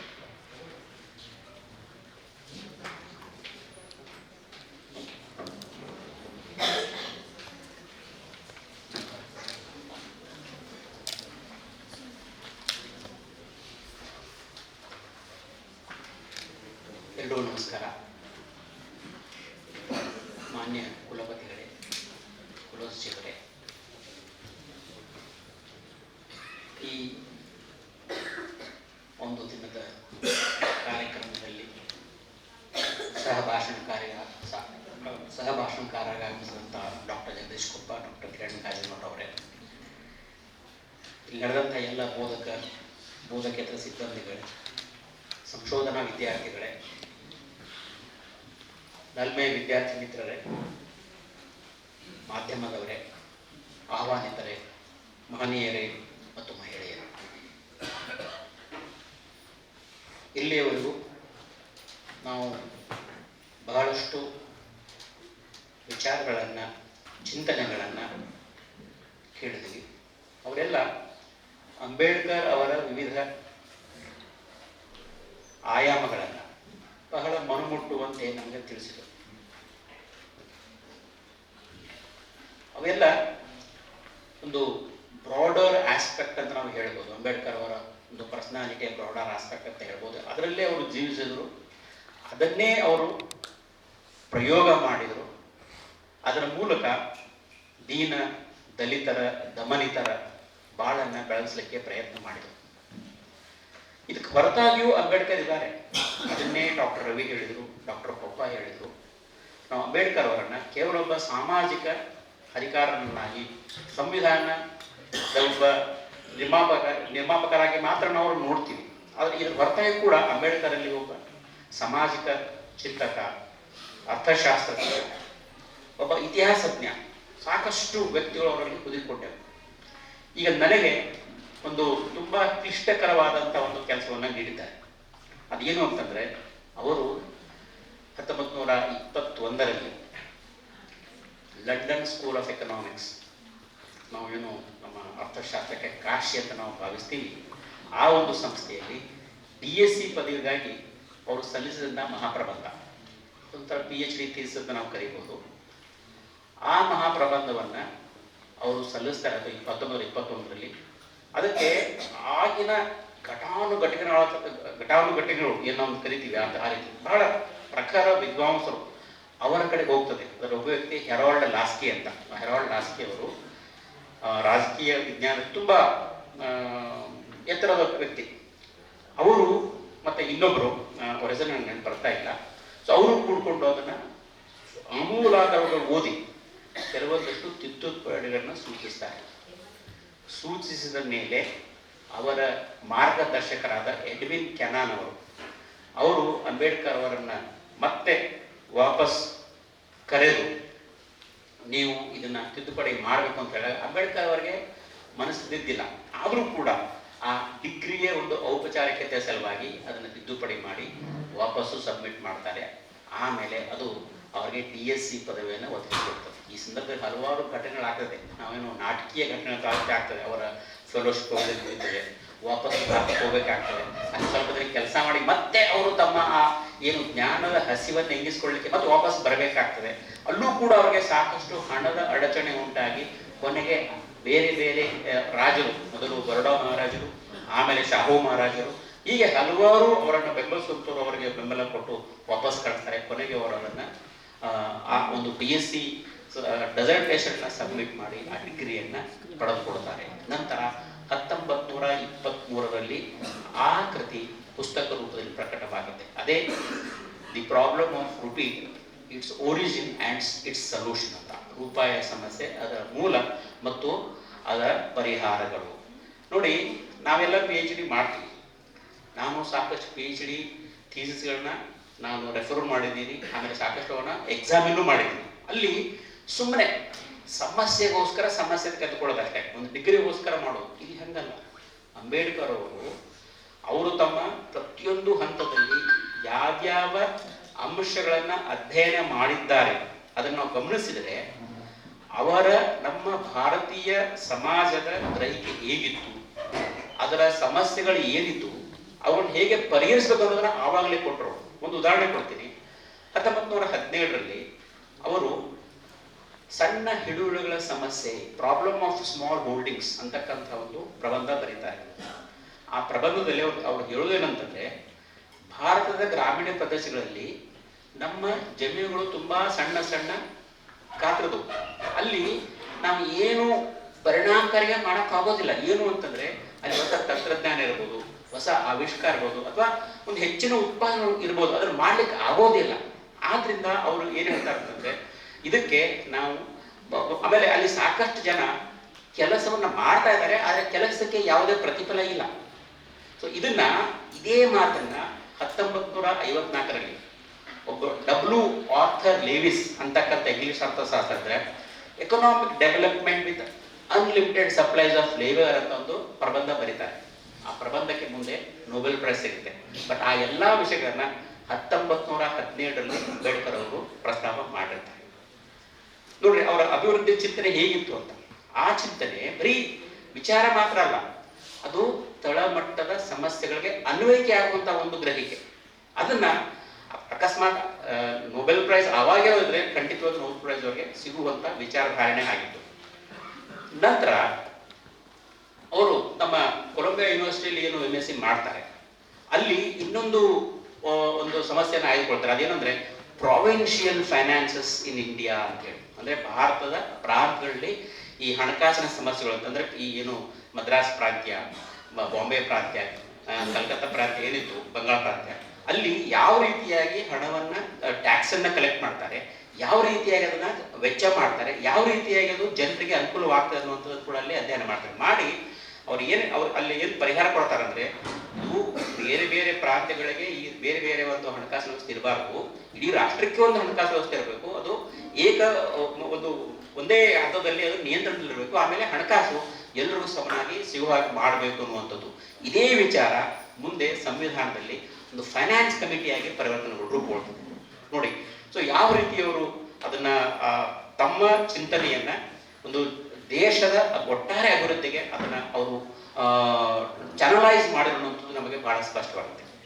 ಇನ್ನು ಈ ಕೃತಿಗೆ ಬಂದಾಗ, ಈ ಕೃತಿಯಲ್ಲಿ ಅವರು ಸುಮ್ಮನೆ ಡೆಸರ್ಟೇಷನ್ ಒಂದು ಟಾಪಿಕ್ ತಗೋಬೇಕಂತ ತಗೊಳ್ಳೋದಿಲ್ಲ. ಅವರು ತಾವು ಅನುಭವಿಸಿದಂತ, ಆಮೇಲೆ ಪ್ರತಿಯೊಂದು ಅವರ ಅಧ್ಯಯನದಲ್ಲಿ, ಪ್ರತಿಯೊಂದು ಲೇಖನದಲ್ಲಿ, ಅದು ಯಾವುದೇ ಒಂದು ವಿಷಯ ಇರಲಿ, ಅದು ಪೊಲಿಟಿಕ್ಸ್ ಇರಲಿ, ಹಿಸ್ಟ್ರಿನೇ ಇರಲಿ, ಧರ್ಮನೇ ಇರಲಿ, ಅವರು ಕೊನೆಗೆ ತರೋದ್ರಲ್ಲಿ ನಮ್ಮ ಸಮಾಜದ ಜನರು, ನಮ್ಮ ಸಮಾಜದಲ್ಲಿ ನಮ್ಮ ದಮನಿತ ಸಮಾಜ, ದಲಿತ ಸಮಾಜದ ಜನರು ಅವರು ಅನುಭವಿಸ್ತಕ್ಕಂಥ ಸಮಸ್ಯೆಗಳನ್ನ ಯಾವ ರೀತಿಯಾಗಿ ನಾವು ಅದಕ್ಕೆ ಒಂದು ಪರಿಹಾರ ಕಂಡ್ಕೋಬಹುದು ಅನ್ನೋದನ್ನೇ ವಿಚಾರ ಮಾಡ್ತಾ ಇದ್ರು. ಈ ಪ್ರಾಬ್ಲಮ್ ಆಫ್ ರುಪಿಯಲ್ಲೂ ಕೂಡ ಕೇವಲ ರೂಪಾಯಿ ಸಮಸ್ಯೆ ಮಾತ್ರ ಅವರು ಹೇಳಿಲ್ಲ.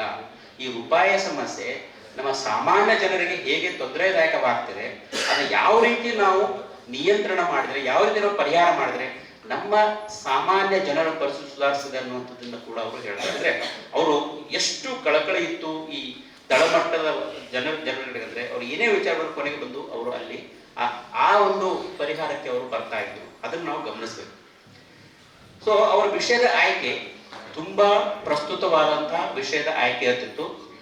ಅಷ್ಟೇ ಅಲ್ಲ, ಅವರೇನು ವಿಶ್ಲೇಷಣೆ ಮಾಡ್ತಿದ್ರು, ಆ ವಿಶ್ಲೇಷಣೆಗೆ ಬಹಳಷ್ಟು ಆಳ ಮತ್ತು ಅಗಲ ಎರಡೂ ಇರ್ತಿತ್ತು. ನಾನು ಆಳ ಅಗಲ ಅಂದಾಗ ಗೊಪ್ಪ ಅವರು ಹೇಳಿದ್ರು ಅವರ ಅಧ್ಯಯನ ಬಹಳ ಗಂಭೀರವಾಗಿರ್ತಿತ್ತು ಅಂತ. ಬಿ ಕೆ ರವಿ ಹೇಳಿದ್ರು ಅವ್ರನ್ನ ಪ್ರತಿಯೊಂದನ್ನು ಹೊರಗೆ ಹಾಕ್ತಿದ್ರು ಅಂತ. ಸೊ ಆ ಎರಡೂ ಅಂಶಗಳು ಅಲ್ಲಿ ನಮಗೆ ಕಂಡು ಬರ್ತದೆ. ಅವರು ರೂಪಾಯಿಯ ಸಮಸ್ಯೆಯನ್ನ ಅಧ್ಯಯನ ಮಾಡುವಾಗ ರೂಪಾಯಿ ಹೇಗೆ ಹುಟ್ಟಿತು, ಅದರ ವಿವಿಧ ಆಯಾಮಗಳೆಲ್ಲ ಹೇಗೆ ಬೆಳೆದು ಬಂತು, ಬೇರೆ ಬೇರೆ ಕಾಲಘಟ್ಟದಲ್ಲಿ ಯಾವ್ಯಾವ ಸಮಸ್ಯೆಗಳನ್ನು ಎದುರಿಸ್ತು, ಆಮೇಲೆ ಅದನ್ನ ಯಾವ ರೀತಿ ನಿರ್ವಹಣೆ ಮಾಡಿದ್ರು, ಆಮೇಲೆ ಸದ್ಯದ ಪರಿಸ್ಥಿತಿ, ಸದ್ಯದ್ರೆ ಅವರು ಏನು ಅಧ್ಯಯನ ಮಾಡ್ತಿದ್ರು 19ನೇ ಶತಮಾನದ ಆದಿ ಭಾಗ ಮತ್ತು 20ನೇ ಶತಮಾನದ ಆರಂಭದ ಭಾಗ. ಸೊ ಆ ಕಾಲಘಟ್ಟದಲ್ಲಿ ರೂಪಾಯಿ ಹೇಗೆ ಇದೆ, ಅದರಿಂದ ಆಗ್ತಕ್ಕಂಥ ಸಮಸ್ಯೆಗಳನ್ನೋದನ್ನ ಬಹಳ ಸ್ಫುಟವಾಗಿ, ಬಹಳ ಸ್ಪಷ್ಟವಾಗಿ ಅವರನ್ನು ಬರೀತಾರೆ. ಬರೆದು ಅದಕ್ಕೊಂದು ಪರಿಹಾರ ಕೊಡ್ತಾರೆ. ಆ ಪರಿಹಾರ ಕೊಟ್ಟದ ಮುಂದೆ 1928ರಲ್ಲಿ ಹಿಲ್ಟನ್ ಯಂಗ್ ಸಮಿತಿ ಅಂತ ಏನ್ ಬರ್ತಾ ಇದೆ ಭಾರತಕ್ಕೆ, ಆ ಸಮಿತಿಗೆ ಅವರೆಲ್ಲ ಅಧ್ಯಯನಗಳ ಸಾರವನ್ನು ಅವ್ರಿಗೆ ಸಬ್ಮಿಟ್ ಮಾಡ್ತಾರೆ, ಹಿಲ್ಟನ್ ಯಂಗ್ ಸಮಿತಿಗೆ. ಕೊನೆಗೆ ಅವ್ರು ಕೊಟ್ಟಂತಹ ವಿವರಗಳು ನಮ್ಮ ರಿಸರ್ವ್ ಬ್ಯಾಂಕ್ ಆಫ್ ಇಂಡಿಯಾ ಸ್ಥಾಪನೆಗೆ ಕಾರಣವಾಗ್ತವೆ. ಇಷ್ಟು ಈ ಎಲ್ಲ ಬೌದ್ಧಿಕ ಪ್ರಜ್ಞಾವಂತಿಕೆ ಇದ್ದಂತಹ ಡಾಕ್ಟರ್ ಅಂಬೇಡ್ಕರ್ ಅವರು ತಮ್ಮ DSc ಪ್ರಬಂಧದಲ್ಲಿ ಈ ಒಂದು ವಿಷಯವನ್ನು ಅವ್ರು ತಗೊಳ್ಕೊಳ್ತಾರೆ. ಸೊ ಅವರು ವಿಶ್ಲೇಷಣಾ ವಿಧಾನ ತುಂಬಾ ಆಳ, ತುಂಬಾ ಗಂಭೀರ, ಆಮೇಲೆ ಬರೀ ಒಂದು ಆಯಾಮ ನೋಡುವಂತ ಒಂದು ವಿಧಾನ ಅವರಲ್ಲ. ಅವರು ಬೇರೆ ಬೇರೆ ವಿಧಾನಗಳನ್ನ ನೋಡ್ತಿದ್ರು. ನಾವು ಹೇಳಿದ್ರು ಮಲ್ಟಿ ಡಿಸಿಪ್ಲಿನ್ ಅಂತ ಹೇಳ್ತೀವಿ. ಅವರು ಆಗಲೇ ಅದನ್ನ ಅಳವಡಿಸ್ಕೊಂಡಿದ್ರು. ಉದಾಹರಣೆಗೆ ಈ ರೂಪಾಯಿ ಸಮಸ್ಯೆ ಬಂದಾಗ ಐತಿಹಾಸಿಕ ಆಯಾಮಗಳನ್ನು ನೋಡಿದ್ರು. ರಾಜಕೀಯ ಅರ್ಥಶಾಸ್ತ್ರ, ಪೊಲಿಟಿಕಲ್ ಎಕಾನಮಿ ಅಂತ ಏನು ಹೇಳ್ತೀವಿ, ಅವಾಗ ವಸಾಹತುಶಾಹಿ ವ್ಯವಸ್ಥೆ ಇತ್ತು.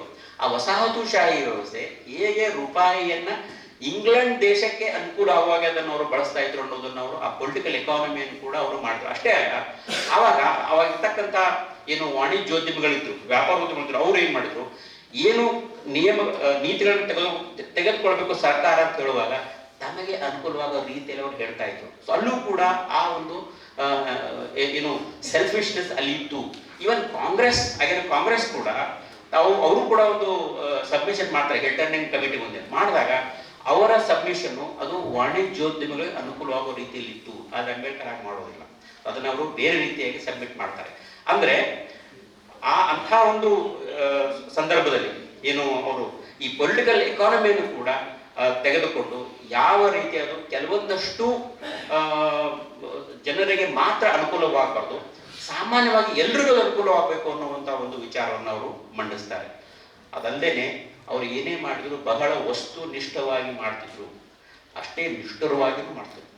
ಯಾರ ಒಂದು ಔನ್ನತ್ಯಕ್ಕೂ ಯಾರ ಒಂದು ಪ್ರಜ್ಞಾವಂತಿಕೆಗೂ ಅವರು ಇದನ್ನು ಯಾಕಂದ್ರೆ ತಮಗೇನು ಅನಿಸಿತ್ತು, ತಮ್ಮ ಅಧ್ಯಯನದ ಅವರೇನು ಕಂಡುಕೊಂಡಿದ್ರು ಅದನ್ನ ಬಹಳ ನೇರವಾಗಿ ನಿಷ್ಠುರವಾಗಿ ಹೇಳ್ತಿದ್ರು. ಉದಾಹರಣೆಗೆ ಇದೇ ತಮ್ಮ ಈ ಪ್ರಾಬ್ಲಮ್ ಆಫ್ ರೂಪಿ ಬರೆಯುವಾಗ ಅದರಲ್ಲಿ ನಮ್ಮ ಲಾರ್ಡ್ JM ಕೇನ್ಸ್ ಅಂತ ಒಬ್ಬ ಅರ್ಥಶಾಸ್ತ್ರಜ್ಞ, ನಾವು ಅವರನ್ನ ಮ್ಯಾಕ್ರೋ ಎಕನಾಮಿಕ್ಸ್ ಅಲ್ಲಿ ತುಂಬಾ ದೊಡ್ಡದಾಗಿ ಅವ್ರನ್ನು ನೋಡ್ತೀವಿ, ಅವ್ರನ್ನ ಪ್ರಶ್ನಾತೀತರು ಅಂತ ನಾವು ಭಾವಿಸ್ತೀವಿ ಒಂದು ರೀತಿ. ಸೊ ಅಂಥವರನ್ನೇ 1913ರಲ್ಲಿ ಇಂಡಿಯನ್ ಫೈನಾನ್ಸ್ ಅಂಡ್ ಕರೆನ್ಸಿ ಅಂತ ಒಂದು ಲೇಖನ ಬರೀತಾರೆ. ಆ ಲೇಖನವನ್ನ ಬಹಳ ಕಟುವಾಗಿ ವಿಮರ್ಶೆ ಮಾಡ್ತಾರೆ ಅಂಬೇಡ್ಕರ್ ಅವರು, ಯಾವ ರೀತಿ ಅದು ನಮ್ಮ ಭಾರತಕ್ಕೆ ತಕ್ಕುದಲ್ಲ ಅನ್ನುವಂಥದ್ದನ್ನು. ಸೊ JM ಕೇನ್ಸ್ ಅಂತ ಅವ್ರನ್ನೇ ಅವರು ಬಿಡೋದಿಲ್ಲ. ಇದೇ ಸಂದರ್ಭದಲ್ಲಿ ಅವರ ಗೈಡ್ ಆದ ಎಡ್ವಿನ್ ಕೆನಾ ಈ ಪುಸ್ತಕಕ್ಕೆ ಅವರು ಮುನ್ನುಡಿ ಬರೀತಾರೆ. ಮುನ್ನುಡಿ ಹೇಳ್ತಾರೆ, ಅಂಬೇಡ್ಕರ್ ಅವರು ಹೇಳಿದ ಸಾಕಷ್ಟು ವಿಚಾರಕ್ಕೆ ನನ್ನ ಸಮ್ಮತಿ ಇಲ್ಲ, ನಾನು ಪೂರ್ತಿ ಒಪ್ಪೋದಿಲ್ಲ, ಆದರೂ ಕೂಡ ಅವರ ಮಾಡಿದಂತಹ ವಾದಗಳನ್ನ ನನಗೆ ತಿರಸ್ಕರಿಸಲಿಕ್ಕೆ ಆಗೋದಿಲ್ಲ. ಅಂದ್ರೆ ವಾದದ ರೀತಿನ ಹೇಳು, ವಾದದ ಸಾರ ಅಲ್ಲ, ವಾದದ ರೀತಿ, ಅದನ್ನು ನನಗೆ ತಿರಸ್ಕರಿಸಲಿಕ್ಕೆ ಆಗೋದಿಲ್ಲ. ಅಷ್ಟು ವೈಜ್ಞಾನಿಕವಾಗಿ ಪ್ರತಿಯೊಂದು ವಾದವನ್ನು ಅವರು ಮಂಡಿಸ್ತಾ ಹೋಗ್ತಾರೆ. ಆದ್ರಿಂದ ನನಗೆ ಈ ಪುಸ್ತಕವನ್ನ ನಾನು ಮುಂದೆ ಬರಲಿಕ್ಕೆ ಬಹಳ ಸಂತೋಷವಾಗ್ತದೆ, ಅಂಬೇಡ್ಕರ್ಗೂ ಒಳ್ಳೇದಾಗಲಿ ಅನ್ನುವಂಥ ಒಂದು ಮಾತನ್ನು ಅವ್ರು ಹೇಳ್ತಾರೆ.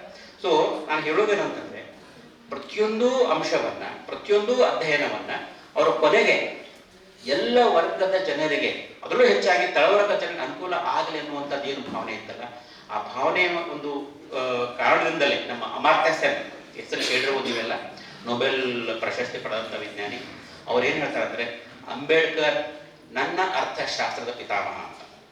ಅಂಬೇಡ್ಕರ್ ನನ್ನ ಅರ್ಥಶಾಸ್ತ್ರದ ಪಿತಾಮಹ. ಅಮರ್ತ್ಯ ಸೆನ್ ಹೇಳುದು ಕೂಡ ಅದನ್ನೇ, ಏನು ಪ್ರತಿಯೊಬ್ಬ ವ್ಯಕ್ತಿಗೂ ಅವ್ರಿಗೆ ತಕ್ಕದಾದಂಥ ಕ್ಯಾಪಬಿಲಿಟೀಸ್, ಸಾಮರ್ಥ್ಯಗಳು ದೊರಕಬೇಕು. ಆ ಸಾಮರ್ಥ್ಯಗಳಿಂದ ಅವರು ಎಂಪವರ್ ಆಗಬೇಕು.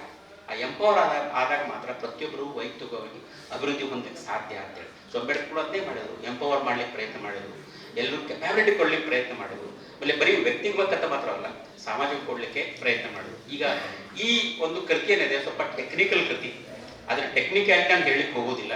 ಅದರ ಸಾರವನ್ನ ಸ್ವಲ್ಪ ಅಂಬೇಡ್ಕರ್ ಅವರು ಯಾವ ರೀತಿ ಈ ಸಮಸ್ಯೆಯನ್ನು ಗ್ರಹಿಸಿದ್ರು, ಆ ಸಮಸ್ಯೆಯನ್ನ ಯಾವ ರೀತಿ ಹೋರಾಡಿಸಲಿಕ್ಕೆ ತಮ್ಮ ಸಲಹೆ ನೀಡಿದ್ರು ಅನ್ನುವಂಥದ್ದನ್ನ ನಾನು ತಮ್ಮ ಮುಂದೆ ನಾನು ಹೇಳಲಿಕ್ಕೆ ಇಷ್ಟಪಡ್ತೀನಿ. ಆಕ್ಚುಲಿ ಅವರು ಈ ಪುಸ್ತಕವನ್ನು ನೀವು ಒಟ್ಟಾರೆ ಗಮನಿಸಿದಾಗ ಅದನ್ನು 4 ಭಾಗವಾಗಿ ವಿಂಗಡಿಸಬಹುದು. 4 ವಿಷಯಗಳನ್ನು ನೋಡಬಹುದು. ಒಂದು, ರುಪಿಯ ಹುಟ್ಟು ಮತ್ತು ಬೆಳವಣಿಗೆ. ಎರಡನೇದು, ರೂಪಾಯಿ ಮತ್ತು ಏನು ಪೌಂಡ್ ಇತ್ತು, ಆ ಪೌಂಡ್ಗಳ ಮಧ್ಯದ ಮೌಲ್ಯದ ಸಮಾನತೆ ಇತ್ತು, ಪ್ಯಾರಿಟಿ ಅಂತ ಕರಿತೀವಿ. ಆ ಪ್ಯಾರಿಟಿಯಲ್ಲಿನ ಒಂದು ಅಸಮಾನತೆ ಹೇಗೆ ಹುಟ್ಟುಕೊಂತು ಅಂತ ನಾವು ಹೇಳ್ಬೋದು. ಅದರಿಂದ ಏನು ಸಮಸ್ಯೆ ಆಯ್ತು ಅನ್ನೋದನ್ನ ಅವರು ನೋಡ್ತಾರೆ. ಇನ್ನು ಮೂರನೇದಾಗಿ ಬಂದು ಅವರು ಅವಾಗ ಏನು ಗೋಲ್ಡ್ ಸ್ಟ್ಯಾಂಡರ್ಡ್ ಇತ್ತು, ಸ್ವರ್ಣ ಚಿನ್ನ ಆಧಾರಿತ ನಾಣ್ಯಗಳಿದ್ದು ಮತ್ತೆ ಬೆಳ್ಳಿ ಆಧಾರಿತ ನಾಣ್ಯಗಳಿದ್ದು, ಅವುಗಳನ್ನ ಹೋಲಿಕೆ ಮಾಡ್ತಾರೆ. ಕೊನೆಗೆ ಈ ಒಟ್ಟಾರೆ ಹಣಕಾಸು ವ್ಯವಸ್ಥೆ ನಿರ್ವಹಿಸಲಿಕ್ಕೆ ಒಂದು ಸಾಂಸ್ಥಿಕ ನೆಲೆಗಟ್ಟನ್ನು ಅವರು ಸೂಚಿಸ್ತಾರೆ. ಈ 4 ಅಂಶಗಳನ್ನು ನಾವು ಈ ಒಂದು ಕೃತಿಯಲ್ಲಿ ನಾವು ನೋಡಬಹುದು. ಮೊದಲಿಗೆ ಬಂದು ಈ ರೂಪಾಯಿ ಮತ್ತು ಅದರ ಸಮಸ್ಯೆಗಳು ಹೇಗೆ ಹುಟ್ಟುಕೊಂಡು ಅನ್ನೋದನ್ನ ಬಹಳ ವಿಸ್ತೃತವಾಗಿ ಚರ್ಚೆ ಮಾಡ್ತಾರೆ. ಅವ್ರು ಆಕ್ಚುಲಿ ಮೊಘಲರ ಒಂದು ಅವಧಿಗೂ ಹೋಗ್ತಾರೆ.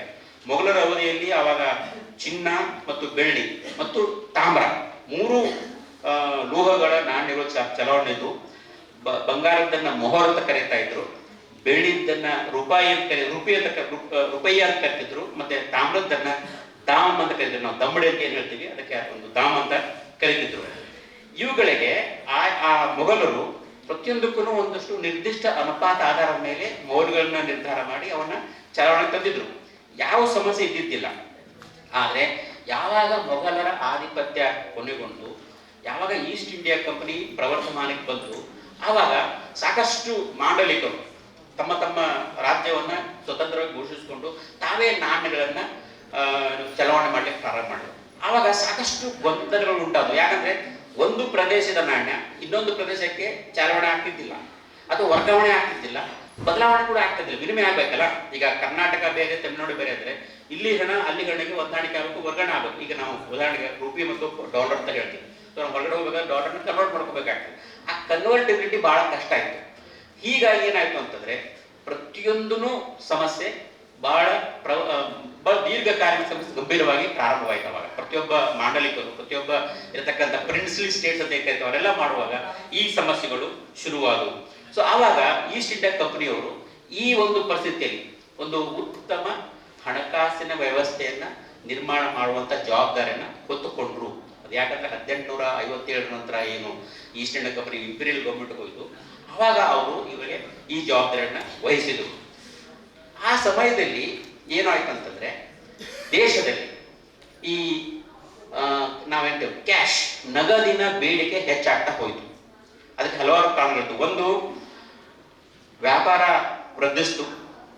ಎರಡನೇದು, ಈ ಕಂಪನಿ ಸರ್ಕಾರ ಸಂಬಳವನ್ನ ಹಣದಲ್ಲಿ ಕೊಡ್ಲಿಕ್ಕೆ ಶುರು ಮಾಡ್ತು, ನಗದಲ್ಲಿ ಕೊಡ್ಲಿಕ್ಕೆ ಶುರು ಮಾಡ್ತು.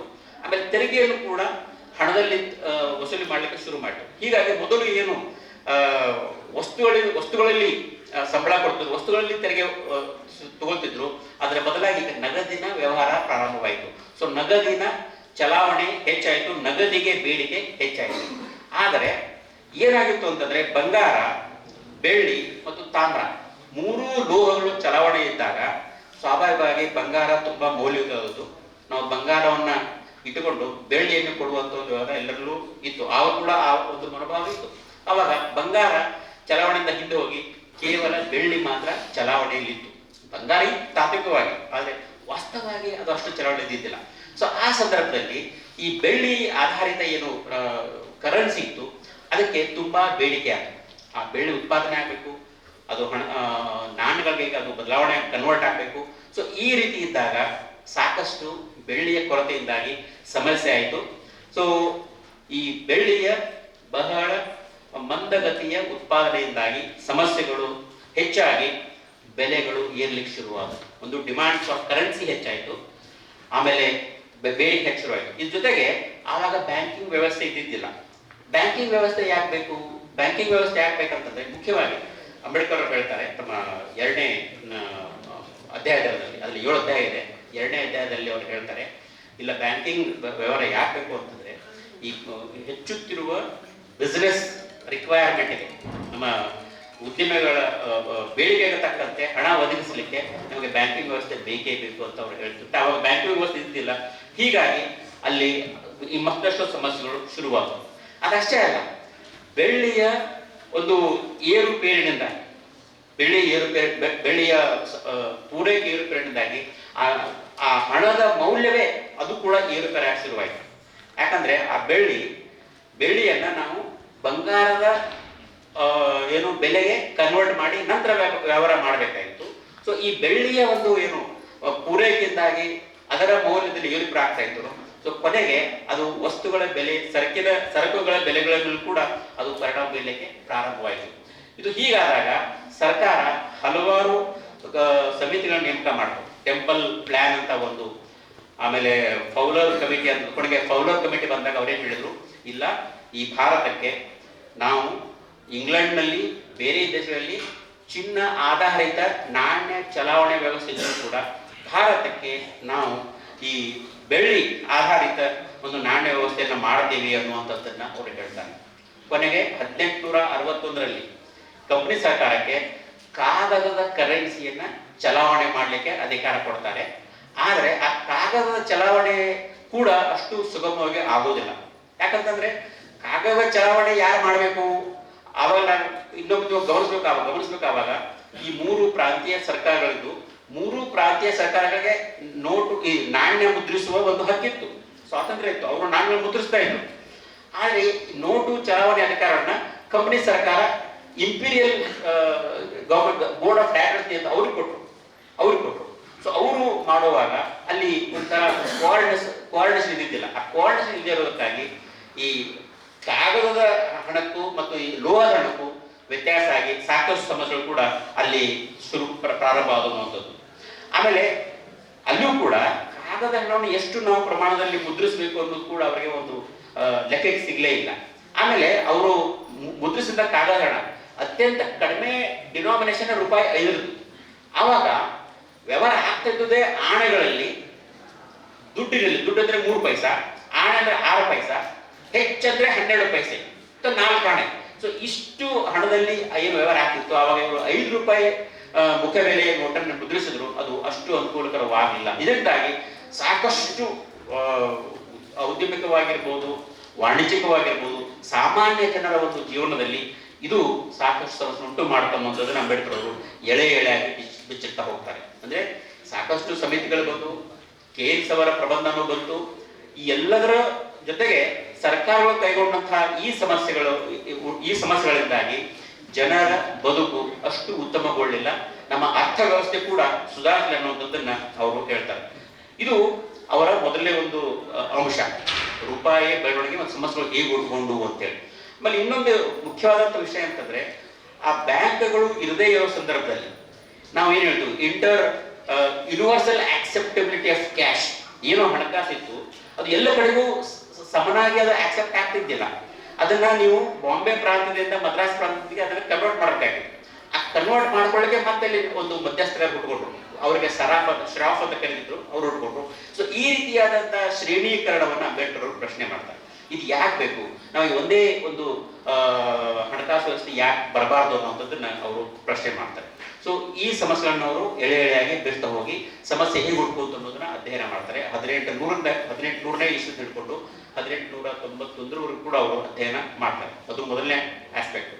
ಎರಡನೇದು, ರೂಪಾಯಿ ಮತ್ತು ಪೌಂಡ್ ಸ್ಟರ್ಲಿಂಗ್ ಅದರ ಮಧ್ಯೆ ಆದಂಥ ಒಂದು ಮೌಲ್ಯ ಪಲ್ಲಟ, dislocation in parity between rupee and pound sterling. ಇಲ್ಲಿ ಯಾಕೆ ನಮಗೆ ಮೌಲ್ಯಗಳ ಒಂದು ಸಮಾನತೆ ಬೇಕು ಅಂತ ಪ್ರಶ್ನೆ ನೀವು ಎತ್ತಬಹುದು. ಯಾಕೆ ಬೇಕು ಅಂತಂದ್ರೆ, ನಾವು ಇಂಗ್ಲೆಂಡ್ ಜೊತೆಗೆ ಹೆಚ್ಚು ವ್ಯವಹಾರ ಮಾಡ್ತಿದ್ವಿ, ಅದು ಒಂದನೇದು. ಎರಡನೇದು, ಇಲ್ಲಿ ಸಾಕಷ್ಟು ಇಂಗ್ಲಿಷ್ನ ಅಧಿಕಾರಿಗಳು ಇದ್ರು, ಅವರಿಗೆ ರೂಪಾಯಿಯಲ್ಲಿನೇ ಸಂಬಳ ಕೊಡ್ತಿದ್ರು. ಆದರೆ ಅದನ್ನ ಅವರು ಪೌಂಡ್ ಲೆಕ್ಕದಲ್ಲಿ ಲೆಕ್ಕ ಹಾಕ್ತಿದ್ರು. ಮೊದಲು ಅಂಬೇಡ್ಕರ್ ವಿಶ್ಲೇಷಣೆ ಮಾಡಿದಾಗೆ ಬೆಳ್ಳಿಯ ಏನು ಸಪ್ಲೈ ಕಡಿಮೆ ಆಯಿತು, ಬೆಳ್ಳಿಯ ಮೌಲ್ಯ ಕಡಿಮೆ ಆಗ್ತಾ ಬಂತು. ಬೆಳ್ಳಿಯ ಹಣದ ಮೌಲ್ಯ ಕಡಿಮೆ ಆಗ್ತಾ ಬಂತು, ಪೌಂಡ್ ಮೌಲ್ಯ ಹೆಚ್ಚಾಗ್ತಾ ಬಂತು. ಈಗ ನಾವೇನು ಡಾಲರ್ ರೂಪಾಯಿಗೆ ನೋಡಿದಾಗ ರುಪಿ ವ್ಯಾಲ್ಯೂ ಕಡಿಮೆ ಆಗ್ತಿತ್ತು, ಹಾಗೆ ಅವಾಗಲೂ ಅದೇ ರೀತಿ ಆಗ್ತಾ ಇತ್ತು. ಈ ಬ್ರಿಟಿಷರು ಏನ್ ಮಾಡಿದ್ರು, ನಮಗೇನು ಹೆಚ್ಚು ಹಣ ಕೊಡಬೇಕು ಅನ್ನುವಂಥದ್ದು. ಆಮೇಲೆ ಹೀಗಾಗಿ ಏನಾಯ್ತು, ನಾವು ಬ್ರಿಟಿಷರಿಗೆ ಕೊಡುವಂತ ಹಣದ ಪ್ರಮಾಣ ಹೆಚ್ಚಾಗ್ತಾ ಹೋಯಿತು.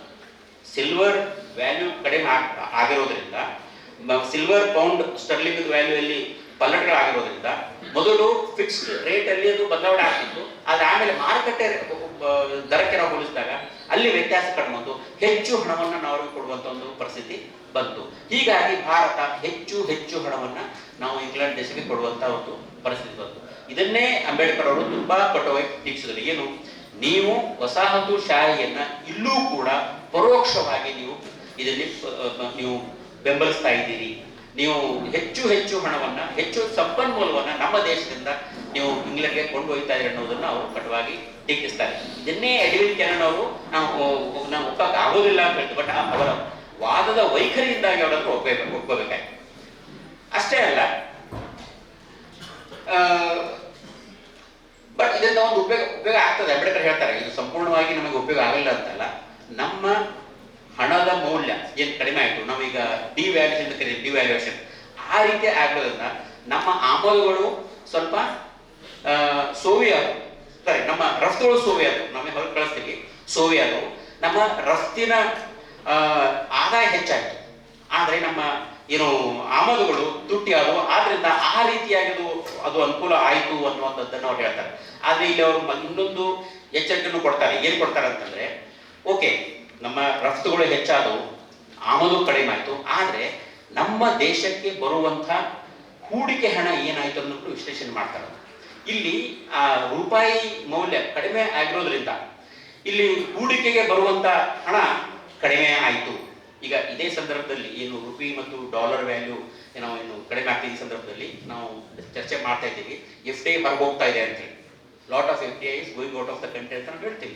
ಸೊ ಅದೇ ರೀತಿ ಆವಾಗಲೂ ಕೂಡ ಅಂಬೇಡ್ಕರ್ ಅವರು ಗಮನಿಸ್ತಾರೆ, ಏನು ಅಂತಂದ್ರೆ ಹೆಚ್ಚು ಹಣ ಇಲ್ಲಿ ಉದ್ಯಮಗಳಿಗೆ ಹೂಡಿಕೆ ಆಗಕ್ಕೆ ಬರ್ತಾ ಇಲ್ಲ ಅನ್ನುವಂಥದ್ದನ್ನ ಅವರು ಹೇಳ್ತಾರೆ. ಆದ್ರಿಂದ ಈ ಏನು ಪೌಂಡ್ ಸ್ಟರ್ಲಿಂಗ್ ಮತ್ತು ರುಪಿ ವ್ಯಾಲ್ಯೂ ಮಧ್ಯೆ ಏನು ಈ ಮೌಲ್ಯ ಇದಿದೆ, ಇದನ್ನ ನಾವು ಆದಷ್ಟು ತಡಿಬೇಕು ಅನ್ನುವಂಥದ್ದನ್ನ ಹೇಳ್ತಾರೆ.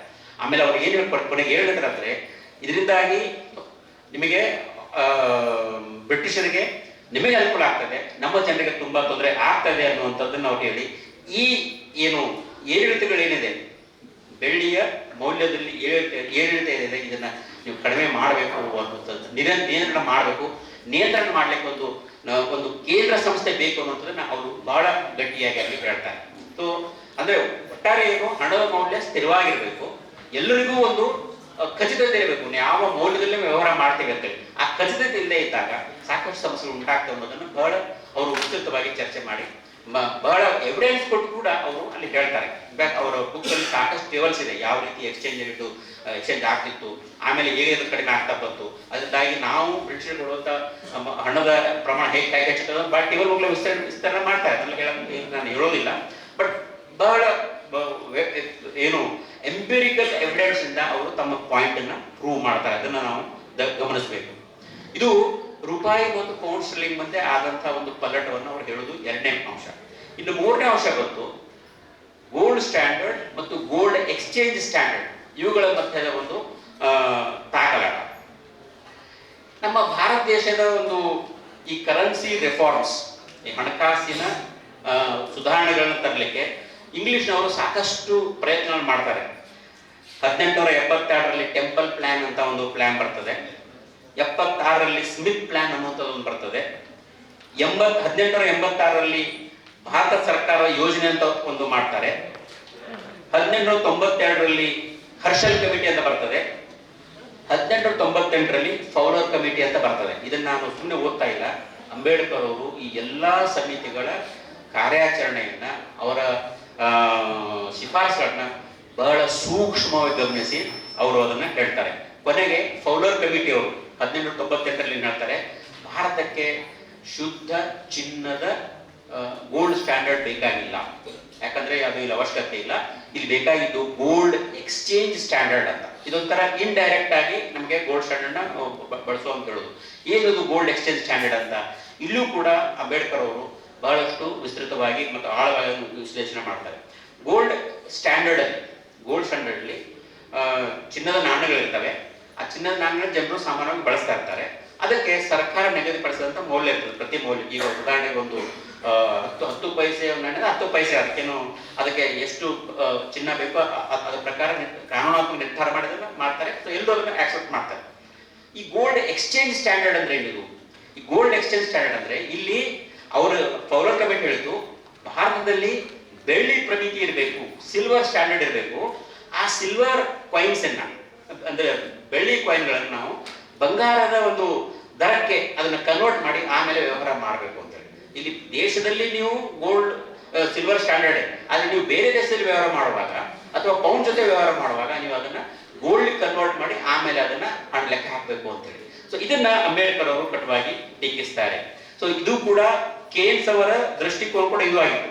ಜೇಮ್ಸ್ ಕೇನ್ಸ್ ಕೂಡ ಅವರ ಎಲ್ಲ ವಸಾಹತುಶಾಹಿ ರಾಷ್ಟ್ರಗಳಿಗೆ ಗೋಲ್ಡ್ ಸ್ಟ್ಯಾಂಡರ್ಡ್ ಬೇಡ, ಯಾಕಂದ್ರೆ ಅವ್ರ ಪ್ರಕಾರ ಪ್ರತಿಯೊಂದು ವಸಾಹತುಶಾಹಿ ರಾಷ್ಟ್ರದಲ್ಲಿ ಗೋಲ್ಡ್ ಅನ್ನು ನಾವು ಕಳಿಸು, ಅಲ್ಲಿ ಕಾಯಿನ್ಸ್ ಅನ್ನು ಫಿಟ್ ಮಾಡೋದು ಬಹಳ ಕಷ್ಟ ನಮ್ಮ ಇಂಗ್ಲೆಂಡ್ ದೇಶಕ್ಕೆ. ಆದ್ರಿಂದ ಅಲ್ಲಿ ಗೋಲ್ಡ್ ಎಕ್ಸ್ಚೇಂಜ್ ಇರಲಿ, ಸಿಲ್ವರ್ ಸ್ಟ್ಯಾಂಡರ್ಡ್ ಇರಲಿ ಅನ್ನೋದು ಅವರು ಇದು. ಆದ್ರೆ ಅಂಬೇಡ್ಕರ್ ಅವರು ಆ ಒಂದು ವಿಚಾರಧಾರೆಯನ್ನು ಧಿಕ್ಕರಿಸಿ ಇಲ್ಲೇ ಇಲ್ಲ, ಗೋಲ್ಡ್ ಎಕ್ಸ್ಚೇಂಜ್ ಸ್ಟ್ಯಾಂಡರ್ಡ್ ಅದು ಎಷ್ಟು ಅನಾಹುತಕಾರಿ ಅನ್ನೋದನ್ನು ಹೇಳ್ತಾರೆ. ಯಾಕಂದ್ರೆ ನಾನು ಮೊದಲೇ ಹೇಳ್ದಂಗೆ, ಅವ್ರು ಮೊದಲೇ ವಿಶ್ಲೇಷಣೆ ಮಾಡ್ದಂಗೆ ಬೆಳ್ಳಿಯ ಮೌಲ್ಯ ಸಾಕಷ್ಟು ಏರಿಳಿತ ಕಾಣ್ತದೆ. ಆಮೇಲೆ ಬೇರೆ ಬೇರೆ ರಾಷ್ಟ್ರಗಳಲ್ಲಿ ಗೋಲ್ಡ್ ಸ್ಟ್ಯಾಂಡರ್ಡ್ ಇದೆ, ಅಲ್ಲಿ ಯಾರು ಸಿಲ್ವರ್ ಸ್ಟ್ಯಾಂಡರ್ಡ್ ಇಲ್ಲ, ಸಿಲ್ವರ್ ಬಿಟ್ಬಿಟ್ಟಿದ್ದಾರೆ. ಅದು ಇಲ್ಲಿ ಈ ರಾಷ್ಟ್ರದಲ್ಲಿ ಮಾತ್ರ ಯಾಕೆ? ಆಮೇಲೆ ವಿದೇಶದಲ್ಲಿ ಏನು ಸಿಲ್ವರ್ನ ಪೂರೈಕೆ, ಬೆಳ್ಳಿಯ ಪೂರೈಕೆ ಹೆಚ್ಚು ಕಡಿಮೆ ಇದ್ದಾಗಿ ಜಾಗತಿಕ ಬೆಲೆಗಳು, ಬೆಳ್ಳಿಯ ಜಾಗತಿಕ ಬೆಲೆಗಳು ಅಲ್ಲಿ ಬಹಳ ಏರುಪೇರಾಗಿ ಅದು ಈ ರಾಷ್ಟ್ರಗಳ ಒಂದು ವ್ಯವಹಾರದ ಮೇಲೆ ಪರಿಣಾಮ ಬೀರ್ತದೆ ಅನ್ನುವಂಥದ್ದನ್ನ ಅವರು ಹೇಳ್ತಾರೆ. ಆದ್ರಿಂದ ಅವ್ರು ಏನ್ ಹೇಳ್ತಾರೆ ಅಂದ್ರೆ, ನೀವು ನಿಮ್ಮ ಮೂಲ ದೇಶದಲ್ಲಿ ಹೇಗೆ ಗೋಲ್ಡ್ ಸ್ಟ್ಯಾಂಡರ್ಡ್ ಅನ್ನ ನೀವು ಬೇಕಂತ ಹೇಳ್ತಿದ್ರು, ಅದೇ ರೀತಿ ವಸಾಹತು ರಾಷ್ಟ್ರ ಕೂಡ ಗೋಲ್ಡ್ ಸ್ಟ್ಯಾಂಡರ್ಡ್ ಬೇಕು. ಭಾರತದಲ್ಲೂ ಕೂಡ ಗೋಲ್ಡ್ ಸ್ಟ್ಯಾಂಡರ್ಡ್ ಮಾಡಿ ಆದಷ್ಟು ಶೀಘ್ರ ಈ ಬೆಳ್ಳಿ ನಾಣ್ಯಗಳನ್ನ ಮಿಂಟ್ ಮಾಡೋದನ್ನ ನೀವು ತೆಗೆಯಲ್ಬಿಡಿ ಅನ್ನುವಂತ ಹೇಳ್ತಾರೆ. ಅಷ್ಟೇ ಅಲ್ಲ, ಅವರು ಮುಂದುವರೆದು ಆಯ್ತು, ನೀವು ಬೆಳ್ಳಿ ಕಾಯಿನ್ಗಳನ್ನ ಇಲ್ಲಿ ಮುಂದುವರಿಸೋದಾದ್ರೆ ನೀವು ಅದರ ಮೌಲ್ಯವನ್ನು ಮೊದಲು ನಿಯಂತ್ರಣಗೊಳಿಸ್ರಿ, ಸ್ಟೆಬಿಲೈಸ್ ಮಾಡ್ರಿ, ಸ್ಥಿರೀಕರಣ ಮಾಡ್ರಿ ಅಂತ ಹೇಳ್ತಾರೆ. ಸ್ಥಿರೀಕರಣ ಮಾಡಿ ಆಮೇಲೆ ಯಾವ ಮಾನಕದಲ್ಲಿ ಅದು ಬೆಳ್ಳಿ ಮತ್ತು ಚಿನ್ನ ಒಂದಕ್ಕೊಂದು ಬದಲಾವಣೆ ಆಗ್ಬೇಕು ಅನ್ನೋದನ್ನ ನಿರ್ಧಾರ ಮಾಡ್ರಿ ಕಾನೂನಾತ್ಮಕವಾಗಿ. ಸೊ ಕಾನೂನು ಪಾಸ್ ಮಾಡ್ರಿ, ಕಾನೂನು ಪಾಸ್ ಮಾಡಿ ಯಾವ ಯಾವ ಮಾನಕದಲ್ಲಿ ಬೆಳ್ಳಿ ಮತ್ತು ಚಿನ್ನ ಬದಲಾವಣೆ ಆಗ್ಬೇಕು ಅನ್ನೋದನ್ನ ನೀವು ನಿರ್ಧಾರ ಮಾಡ್ರೆ, ಮುಖ್ಯವಾಗಿ ಬೆಳ್ಳಿಯ ಬೆಲೆಯನ್ನು ನೀವು ಸ್ಥಿರೀಕರಣ ಮಾಡ್ರಿ ಅಂತ ಹೇಳ್ತಾರೆ. ಸೊ ಹಣದ ಬೆಲೆಯೇ ಸ್ಥಿರ ಇದ್ದಾಗ ನಿಮ್ಮ ವ್ಯವಹಾರಗಳು ಕೂಡ ಅಸ್ಥಿರವಾಗ್ತವೆ ಅನ್ನುವಂಥದ್ದನ್ನು ಅವರು ಬಹಳ ಮುಖ್ಯವಾಗಿ ಹೇಳ್ತಾರೆ. ಕೊನೆಗೆ ನಾಲ್ಕನೇ ಇಷ್ಟೆಲ್ಲ ಆದ್ಮೇಲೆ ಅವರು ನೋಡ್ತಾರೆ, ಪ್ರತಿಯೊಂದು ಪ್ರಾಂತ್ಯದಲ್ಲಿ ಏನು ಹಣ ಚಲಾವಣೆ ಆಗ್ತಿತ್ತು, ಆ ಹಣ ಚಲಾವಣೆಗೆ ಯಾವುದೇ ಒಂದು ನಿಯಂತ್ರಣ ಇದ್ದಿದ್ದಿಲ್ಲ. ಎಲ್ಲರೂ ತಮಗೆ ಅನುಕೂಲವಾಗುವ ಹಾಗೆ ಅವರು ತಮ್ಮ ಹಣದ ಪೂರೈಕೆಯನ್ನು ಮಾಡ್ತಿದ್ರು. ಆಮೇಲೆ ಇದಕ್ಕಿಂತ ಹೆಚ್ಚಾಗಿ ಅವರು study of finances of Indian provinces, ಏನು ಪ್ರಾಂತ್ಯಗಳ ಹಣಕಾಸು ಅಧ್ಯಯನ ಮಾಡಿದ್ರು. ಅಲ್ಲಿ ಅವರು ಕಂಡುಕೊಂಡಂತ ವಿಷಯ ಅಂತಂದ್ರೆ, ಅಲ್ಲಿ ಆ ಹಣವನ್ನ ಮುದ್ರಿಸಲಿಕ್ಕೆ ಯಾವುದೇ ಒಂದು ಬೇಸಿಸ್ ಇರಲಿಲ್ಲ, ಆಧಾರ ಇದ್ದಿದ್ದಿಲ್ಲ. ಸುಮ್ಮನೆ ತಮಗೆ ಬೇಕಾ, ಸೈನಿಕ ಬೇಕಾ ಹಣ ಮುದ್ರಿಸೋದು, ಅಂದ್ರೆ ಅಲ್ಲಿ ಯಾವುದೇ ಒಂದು ರೂಲ್ಸ್ ಇದ್ದಿದ್ದಿಲ್ಲ. ಎಲ್ಲವೂ ಆ ವಿವೇಚನ ಆಧಾರಿತ ಒಂದು ವ್ಯವಸ್ಥೆಯನ್ನ ಅಲ್ಲಿ ನೋಡಿದ್ರು ಅಂಬೇಡ್ಕರ್ ಅವರು. ಸೊ ಅದನ್ನ ಅವರು ಕ್ರಿಟಿಸೈಸ್ ಮಾಡ್ತಾರೆ. ಏನು, ನೀವು ಹಣಕಾಸು ಪೂರೈಕೆ ಅಂದ್ರೆ ಕೇವಲ ನಾಣ್ಯಗಳಲ್ಲ, ನೀವು ಪೇಪರ್ ಕರೆನ್ಸಿ ಮುದ್ರಿಸ್ ಕೂಡ ಇರ್ತದೆ. ಆದ್ರಿಂದ ಅದನ್ನ ಬೇರೆ ಇದನ್ನ ಬೇರೆ ಮಾಡಕ್ ಹೋಗ್ಬೇಡ್ರಿ, ಎಲ್ಲವೂ ಕೂಡ ಒಂದೇ ಸಂಸ್ಥೆಯಲ್ಲಿ ಇರಬೇಕು. ಆಮೇಲೆ ಒಟ್ಟಾರೆಯಾಗಿ ನಮಗೆ ಒಂದು ವರ್ಷದ ಅವಧಿಯಲ್ಲಿ ಎಷ್ಟು ಹಣಕಾಸಿನ ಪೂರೈಕೆ ಬೇಕು ಅನ್ನೋದನ್ನ ಲೆಕ್ಕ ಹಾಕಬೇಕು. ಲೆಕ್ಕ ಹಾಕಿ ಆ ಪ್ರಕಾರ ಕಾಗದದ ಕರೆನ್ಸಿಯನ್ನ ಮತ್ತು ಈ ಲೋಹದ ಕರೆನ್ಸಿಯನ್ನ ನಾವು ವ್ಯವಸ್ಥೆಯಲ್ಲಿ ಬಿಡಬೇಕು ಅನ್ನುವಂಥದ್ದನ್ನು ಅವ್ರು ಹೇಳ್ತಾರೆ. ಅದಕ್ಕೆ ಅವ್ರು ಏನ್ ಹೇಳ್ತಾರೆ ಅಂದ್ರೆ ಒಂದು ಕೇಂದ್ರೀಕೃತ ವ್ಯವಸ್ಥೆ ಬೇಕು ಅನ್ನೋದನ್ನ ಹೇಳ್ತಾರೆ. ಯಾಕಂದ್ರೆ ಆಗಿದ್ದಾಗ ನಮಗೆ ಅವಶ್ಯಕತೆ ಇರುವಂತ ಕರೆನ್ಸಿಯನ್ನ ನಾವು ಚಲಾವಣೆಗೆ ತಂದು ಜನರಿಗೆ ಅದರ ಬಗ್ಗೆ ಒಂದು ಸರ್ಟನ್ಟಿ ಅಂತ ನಾವು ಹೇಳ್ತೀವಿ, ಒಂದು ವಿಶ್ವಾಸಾರ್ಹತೆ ತಂದುಕೊಟ್ಟು ಅದ್ರ ಕೊಟ್ಟಾದ ಮೇಲೆ ಅವರು ತಮ್ಮ ತಮ್ಮ ಚಟುವಟಿಕೆ ತಗೊಳ್ಳೋಕೆ ತುಂಬಾ ಅನುಕೂಲವಾಗ್ತದೆ ಅನ್ನುವಂಥದ್ದನ್ನ ಅವ್ರು ಹೇಳ್ತಾರೆ. ಆದ್ರಿಂದ ಈ ಹಿಲ್ಟನ್ ಅಂಡ್ ಸಮಿತಿ ಮುಂದೆ ಎಲ್ಲಾ ಅಂಶಗಳನ್ನ ಅವರು ಬಿಚ್ಚಿಡ್ತಾರೆ. ಆಕ್ಚುಲಿ ಒಂದು ಲೇಖನದ ಪ್ರಕಾರ ಈ ಹಿಲ್ಟನ್ ಅಂಡ್ ಸಮಿತಿ ಬಂದಾಗ ಪ್ರತಿಯೊಬ್ಬರ ಕೈಲೂ ಕೂಡ ಈ ಪುಸ್ತಕದ ಪ್ರತಿ ಇರ್ತದೆ. ಯಾಕಂದ್ರೆ ಅದು ಅಷ್ಟು ಪ್ರಭಾವವನ್ನು ಬೀರಿದಂತ ಪುಸ್ತಕ. ಸೊ ಆ ಎಲ್ಲಾ ಅಂಶಗಳನ್ನ ನಾ ಹೇಳಿದ್ನಲ್ಲ, ಅವರು ಫೈನಾನ್ಸಸ್ ಆಫ್ ಇಂಡಿಯನ್ ಪ್ರಾವಿನ್ಸಸ್, ಆಮೇಲೆ ಈ ಪುಸ್ತಕದ ಎಲ್ಲಾ ಸಾರಗಳನ್ನ, ಆಮೇಲೆ ತಮ್ಮ ಅನುಭವದ ಒಂದು ಇದನ್ನ ಸಾರವನ್ನು ಅವ್ರನ್ನ ಹಾಕಿ ಆ ಹಿಡನ್ ಕಮಿಷನ್ಗೆ ತಮ್ಮ ಒಂದು ಸಬ್ಮಿಷನ್ ಮಾಡ್ತಾರೆ. ಕೊನೆಗೆ ಅದೇ ವಿಷಯ ಇಟ್ಟುಕೊಂಡು ಮುಂದೆ ನಮ್ಮಲ್ಲಿ ಈ ರಿಸರ್ವ್ ಬ್ಯಾಂಕ್ ಆಫ್ ಇಂಡಿಯಾ ಸ್ಥಾಪನೆ ಆಗ್ತದೆ. ಈಗ ನಾವು ಏನು ಮಾತಾಡ್ತೇವೆ ಅಂತಂದ್ರೆ, ನಾವು ಅನಾವಶ್ಯಕವಾಗಿ ಹಣವನ್ನು ಮುದ್ರಿಸಬಾರದು.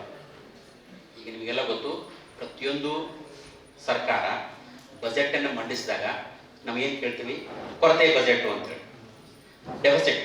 ಈ ಕೊರತೆ ಹೇಗೆ ನಿಗದಿಗೊತ್ತೀವಿ, ನಾವು ಒಂದು ಸಲ ತಗೊಳ್ತೀವಿ, ಇಲ್ಲಾಂದ್ರೆ ಬೇರೆ ಕಡಿಮೆ ಮಾಡ್ತೀವಿ. ಅಂಬೇಡ್ಕರ್ ಅವರು ತಮ್ಮ ಪುಸ್ತಕದಲ್ಲಿ ಅದನ್ನು ಕೂಡ ಹೇಳ್ತಾರೆ, ನಾವು ಅನಾವಶ್ಯಕವಾಗಿ ಹಣವನ್ನು ಮುದ್ರಿಸಬಾರದು, ಡೋಂಟ್ ಮಾನಿಟೈಸ್ ಡೆಫಿಸಿಟ್ ಅಂತ ಹೇಳ್ತಾರೆ. Monetisation of deficit is wrong. ಅದು ಹಣದುಬ್ಬರ ಕಾರಣ ಆಗ್ತದೆ. ಹಣದುಬ್ಬರ ಕಾರಣದಾಗ ನಮ್ಮ ದುಡಿಯೋ ವರ್ಗದ ಜನರು, ಬಡವರು ಮತ್ತೆ ಸ್ಥಿರ ಆದಾಯ ಉಳ್ಳವರು, ಫಿಕ್ಸ್ಡ್ ಇನ್ಕಮ್ ಬರ್ನರ್ಸ್, ಇವರಿಗೆ ತುಂಬಾ ತೊಂದರೆದಾಯಕ ಆಗ್ತದೆ ಅನ್ನೋದನ್ನು ಅವರು ಹೇಳ್ತಾರೆ. ಆದ್ರಿಂದ ಯಾವಾಗಲೂ ಡೆಫಿಸಿಟ್ ಅನ್ನ ಮಾಡಬೇಡಿ. ಡೆಫಿಸಿಟ್ ಮಾಡಿದ್ರೆ ನೀವು ಅದನ್ನು ಮೊನಿಟೈಸ್ ಮಾಡಬೇಡ್ರಿ, ಅಂದ್ರೆ ಅದಕ್ಕೆ ತಕ್ಕಂತ ಹಣವನ್ನು ಮುದ್ರಿಸಬೇಡ್ರಿ, ಬೇರೆ ರೀತಿಯಿಂದ ತಕ್ಕೊಡ್ರಿ. ಅದು ಏನಾಗಿದೆ ನಮ್ಮಲ್ಲಿ ಅಂತಂದ್ರೆ, ಆಮೇಲೆ ಅದನ್ನು ಹೇಳಿದ್ರು ಅವರು, ನೀವು ಅನಾವಶ್ಯಕ ಡೆಫಿಸಿಟ್ ನೀವು ಮಾಡ್ಕೊಂಡ್ರೆ ನಿಮಗೆ ಉತ್ಪಾದಕ ಚಟುವಟಿಕೆಗಳಿಗೆ ಹೂಡ್ಲಿಕ್ಕೆ ಹಣ ಸಿಗೋದಿಲ್ಲ ಅಂತ ಹೇಳಿ. ಈಗ ತಾವು ಗಮನಿಸಬೇಕು, ಎಷ್ಟೋ ರಾಜ್ಯಗಳಲ್ಲಿ, ನಮ್ಮ ರಾಜ್ಯ ಸರ್ಕಾರ ಹಿಡ್ಕೊಂಡು ಕೂಡ ನಮ್ದು ಕೂಡ ಕೊರತೆ ಬಜೆಟ್. ನಾವೇನ್ ಮಾಡ್ತಿದ್ವಿ, ಆ ಕೊರತೆ ತೋರಿಸ್ಕೊಳ್ಳಿಕ್ಕೆ ನಾವು ಈ ಕ್ಯಾಪಿಟಲ್ ಎಕ್ಸ್ಪೆಂಡಿಚರ್ ಕಡಿಮೆ ಮಾಡ್ತೀವಿ. ಬಂಡವಾಳ ವೆಚ್ಚ ಅಂತ ಏನು ಕರಿತೀವಿ ಅದನ್ನ ಕಡಿಮೆ ಮಾಡ್ತಾ ಇದ್ದೇವೆ. ಸೊ ಕ್ಯಾಪೆಕ್ಸ್ ಅಂತ ಏನು ಕರಿತೀವಿ ಕಡಿಮೆ ಆಗ್ತಾ ಇದೆ. ಇದರಿಂದಾಗಿ ಈಗೇನು ಆಗೋದಿಲ್ಲ, ಆದ್ರೆ ಮುಂದೆ 5 ವರ್ಷದ ನಂತರ 10 ವರ್ಷ ನಂತರ ಉತ್ಪಾದನಾ ಸಾಮರ್ಥ್ಯ ಕುಂಠಿತವಾಗ್ತದೆ. ಇದನ್ನು ಕೂಡ ಅಂಬೇಡ್ಕರ್ ಅವರು ತಮ್ಮ ಈ ಪುಸ್ತಕದಲ್ಲಿ ಹೇಳ್ತಾರೆ. ನೋಡಿ, ಈಗ ಆಗುವಂತ ವಿದ್ಯಮಾನಗಳನ್ನ ಅವರು ಬಹಳ ದಿನದ ಹಿಂದೆ ಮುಂಗಂಡಿದ್ರು ಅನ್ನುವಂಥದ್ದು. ಸೊ ಒಂದು ಡೆಫಿಸಿಟ್ ಮಾಡಬಾರ್ದು, ಮಾಡಿರೋದನ್ನ ಹಣರೂಪದಲ್ಲಿ ಅದನ್ನ ನಾವು ಕವರ್ ಮಾಡ್ಲಿಕ್ಕೆ ಹೋಗಬಾರ್ದು. ಆಮೇಲೆ ಅಷ್ಟೇ ಅಲ್ಲ, ಈಗ ಮಾಡೋದ್ರಿಂದ ಅನಾವಶ್ಯಕವಾಗಿ ನಾವು ವ್ಯಯ ಮಾಡೋದ್ರಿಂದ ನಮ್ಮ ಉತ್ಪಾದಕ ಚಟುವಟಿಕೆಗಳಿಗೆ ಕುಂಠಿತ ಆಗ್ತದೆ. ಇದರಿಂದ ಸಮಸ್ಯೆ ಅನುಭವಿಸಿದ್ರೆ ನಮ್ಮ ದೀನರು, ದಲಿತರು ಅನ್ನುವಂಥದ್ದು ಒಂದು. ಆಮೇಲೆ ಎರಡನೇದು ಅವ್ರು ಏನ್ ಹೇಳಿದ್ರು ಅಂದ್ರೆ, ಒಟ್ಟಾರೆ ಆರ್ಥಿಕ ವ್ಯವಸ್ಥೆ ಅನ್ನೋದು ಒಂದು ಸ್ಥಿರವಾದಂತ ನೆಲೆಯಲ್ಲಿ ಮುನ್ನಡೆಬೇಕಂತಂದ್ರೆ ನಿಮ್ಮ ಹಣಕಾಸು ವ್ಯವಸ್ಥೆ ಸ್ಥಿರವಾಗಿರ್ಬೇಕು. ಅದಕ್ಕೆ ಒಂದು ಕೇಂದ್ರೀಯ ವ್ಯವಸ್ಥೆ ಬೇಕು. ಅಂತ ಕೇಂದ್ರೀಯ ವ್ಯವಸ್ಥೆ ಮಾಡಿದಾಗ ನಿಮಗೆ ಆಗ್ತದೆ ಅಂತೇಳಿ ಕೊನೆಗೆ ತಮ್ಮ ಪುಸ್ತಕದಲ್ಲಿ ಹೇಳ್ತಾರೆ. ಅವ್ರು ಏನ್ ಹೇಳ್ತಾರೆ ಅಂದ್ರೆ, ಒಂದು 4 ರೆಕಮೆಂಡೇಶನ್ ಮಾಡ್ತಾರೆ. ಒಂದು, stop the coinage of rupees by closing all the mints. ಎಲ್ಲ ಏನು ಟಂಕಶಾಲೆಗಳಿವ, ಟಂಕಶಾಲೆಗಳ ತಕ್ಷಣ ಮುಚ್ಚಿ ಬೆಳ್ಳಿ ರೂಪಾಯಿ ಟಂಕಿಸೋದನ್ನ ನಿಲ್ಲಿಸ್ಬಿಡಿ ಅನ್ನೋದು ಒಂದನೇದು. ಯಾಕಂದ್ರೆ ರೂಪಾಯಿ ಬೆಳೆದು ಮಾತ್ರ ಇತ್ತು, ಬಂಗಾರ ರೂಪಾಯಿ ಇದ್ದಿದ್ದಿಲ್ಲ, ಬೆಳ್ಳಿ ರೂಪಾಯಿ ಮಾತ್ರ ಇತ್ತು. ಆಮೇಲೆ ಎರಡನೇದು, open gold mint for coinage of a suitable gold coin. So ನೀವು ಆದಷ್ಟು ಬೇಗ ಬಂಗಾರದ ನಾಣ್ಯವನ್ನು ಟಂಕಿಸುವಂತ ಟಂಕಸೆಲ್ಲ ಶುರು ಮಾಡ್ರಿ ಅಂತ ಹೇಳ್ತಾರೆ. ಮೂರನೇದು, fix A ratio between gold coin and the rupee. ನೀವು ಶಾಸನಬದ್ಧವಾಗಿ ಬಂಗಾರದ ನಾಣ್ಯ ಮತ್ತು ಬೆಳ್ಳಿ ನಾಣ್ಯ ಇವುಗಳ ಮಧ್ಯೆ ಇರ್ತಕ್ಕಂಥ ಮೌಲ್ಯದ ಅನುಪಾತವನ್ನ ನಿರ್ಧಾರ ಮಾಡ್ರಿ ಅಂತೇಳಿ. ಆಮೇಲೆ ಅವರೇನ್ ಹೇಳ್ತಾರೆ ಅಂದ್ರೆ, ನೀವು ಬೆಳ್ಳಿ ರೂಪಾಯಿಯನ್ನ ಬಂಗಾರದ ರೂಪಾಯಿಗೂ, ಬಂಗಾರದ ರೂಪಾಯಿಯನ್ನು ಆ ತರ ಕನ್ವರ್ಟ್ ಮಾಡ್ಲಿಕ್ಕೆ ಹೋಗ್ಬೇಡಿ. ಎರಡೂ ಬೇರೆ ಬೇರೆ ಆಗಲಿ, ಅವು ಚಲಾವಣೆಗೆ ಆಗ್ಲಿ ಅನ್ನುವಂಥದ್ದನ್ನ ಹೇಳ್ತಾರೆ. ಸೊ ಹೇಳಿ ಕೊನೆಗೆ ಅವರು ಈ ಶಿಫಾರಸುಗಳನ್ನ ಅವರು ಕೊಡ್ತಾರೆ. ಸೊ ಕೊನೆಗೆ ಈ ಪುಸ್ತಕ 1946ರಲ್ಲಿ 2ನೇ ಮುದ್ರಣ ಕಾಣ್ತದೆ. 2ನೇ ಮುದ್ರಣದಲ್ಲಿ ಅವರು ಬರೀತಾರೆ ತಮ್ಮ ಮುನ್ನುಡಿಯಲ್ಲಿ, ನಾನು ಇದನ್ನು ಇನ್ನೂ ಸ್ವಲ್ಪ ಪರಿಷ್ಕರಿಸಬೇಕಾಗಿತ್ತು, ಆದರೆ ನನ್ನ ಒಂದು ರಾಜಕೀಯ ಒತ್ತಡಗಳಿಂದಾಗಿ ನನಗೆ ಮಾಡ್ಲಿಕ್ಕೆ ಆಗಲಿಲ್ಲ ಅಂತ ಹೇಳ್ತಾರೆ. ಆ ಒಂದು ಕಾರಣದಿಂದ ಇದು ಹಾಗೆ ಉಳ್ಕೊಂತು ಅಂತ ಆ ನೋವನ್ನು ವ್ಯಕ್ತಪಡಿಸ್ತಾರೆ ಅವರು. ಈಗ ಯಾಕೆ ಆ ಮಾತನ್ನು ಹೇಳ್ತೇನೆ ಅಂದರೆ, ಅಂಬೇಡ್ಕರ್ ಅಲ್ಲಿ ಬಹಳ ಗಟ್ಟಿಯಾದಂಥ ಆರ್ಥಿಕ ಚಿಂತಕ ಇದ್ರು.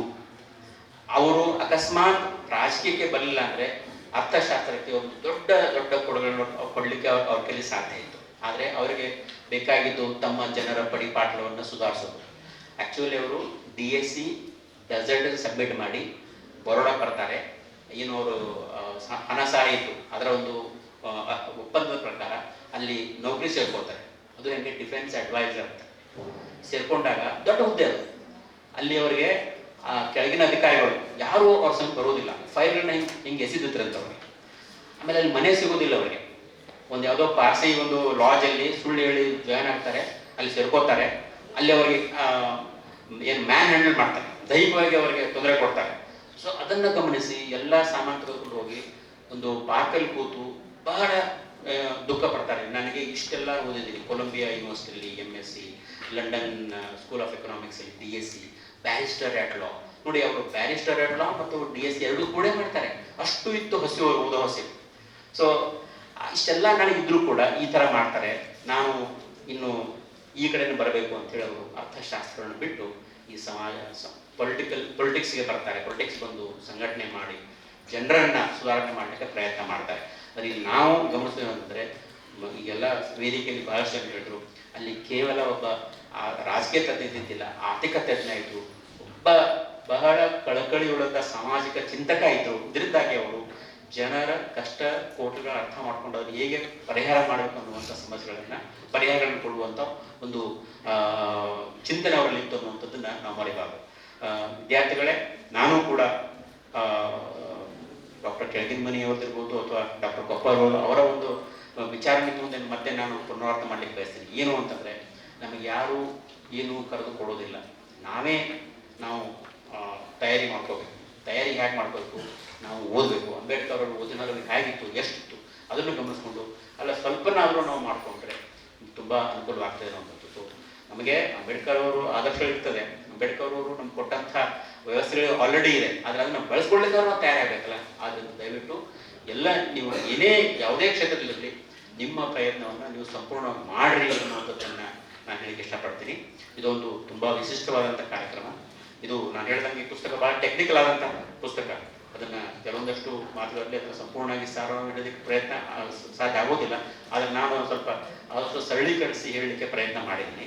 ಮಾಡಿ ಅವರ ಕೊಡುಗೆಗಳು ಏನು ಅನ್ನೋದನ್ನು ಕೂಡ ಹೇಳಲಿಕ್ಕೆ ನಾನು ಪ್ರಯತ್ನ ಮಾಡ್ತೀನಿ. ಅದರಿಂದ ದಯವಿಟ್ಟು ತಾವು ಕೂಡ ಈಗಾಗಲೇ ಸಾಕಷ್ಟು ಕಂಟೆಂಟು ಕನ್ನಡದಲ್ಲಿ ಬಂದಿದೆ, ತಾವು ಓದಿ ಅರ್ಥ ಮಾಡ್ಕೊಳ್ಳಿಕ್ಕೆ ಪ್ರಯತ್ನ ಮಾಡಿ ಅನ್ನೋಂಥ ಹೇಳ್ತಾ ನನ್ನನ್ನು ಕರೆದು ಈ ಒಂದು ಮಾತುಗಳನ್ನು ಆಡಲಿಕ್ಕೆ ಅವಕಾಶ ಕೊಟ್ಟಂಥ ಸಂಘಟಕರಿಗೂ ನಿಮ್ಮೆಲ್ಲರಿಗೂ ವಂದಿಸಿ ಮಾತನ್ನು ಮುಗಿಸ್ತೇನೆ.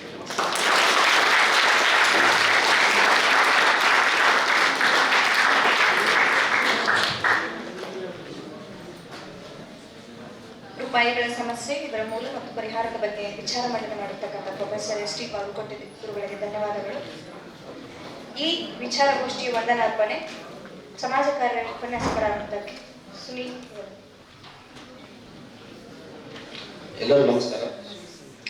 ಸಮಕಾಲೀನ ಭಾರತ ಮತ್ತು ಬಾಬಾ ಸಾಹೇಬ್ ಡಾಕ್ಟರ್ BR ಅಂಬೇಡ್ಕರ್ ಅವರ ಕೃತಿಗಳ ಅನುಸಂಧಾನ ಒಂದಿನದ ಉಚ್ಚ ಸಂಕಿರಣ ಗೋಷ್ಠಿ 2 ಭಾಗವಾಗಿ ರೂಪಾಯಿ ಸಮಸ್ಯೆ, ಇದರ ಮೂಲ ಮತ್ತು ಪರಿಹಾರ, ಇದರ ವಿಷಯವಾಗಿ ಸಮಗ್ರವಾಗಿ ಮಾತನಾಡಿದಂಥ ಸಂಪನ್ನ ವ್ಯಕ್ತಿಗಳಾದಂಥ ಪ್ರೊಫೆಸರ್ ST ಬಾಗಲಕೋಟೆ ಕುಲಸಚಿವರು ಹಾವೇರಿ ವಿಶ್ವವಿದ್ಯಾಲಯ ಹಾವೇರಿ ಇವರಿಗೆ ಕಾರ್ಯಕ್ರಮ ಸಂಘಟನೆಯಿಂದ ತುಂಬ ಧನ್ಯವಾದಗಳನ್ನು ಕೋರ್ತೇವೆ. ಮುಂಭಾಗ ಕುರಿತು ಶಾಂತವಾಗಿ ಉಪನ್ಯಾಸವನ್ನು ಆಲಿಸುತ್ತಾ ಎಲ್ಲ ನಿಮ್ಮೆಲ್ಲರೂ ಕೂಡ ತುಂಬ ಧನ್ಯವಾದಗಳನ್ನು ಕೊಡುತ್ತಿದ್ದೇವೆ. ಇಲ್ಲಿಗೆ ಗೋಷ್ಠಿ 2 ಮುಕ್ತವಾಗ್ತಿದೆ.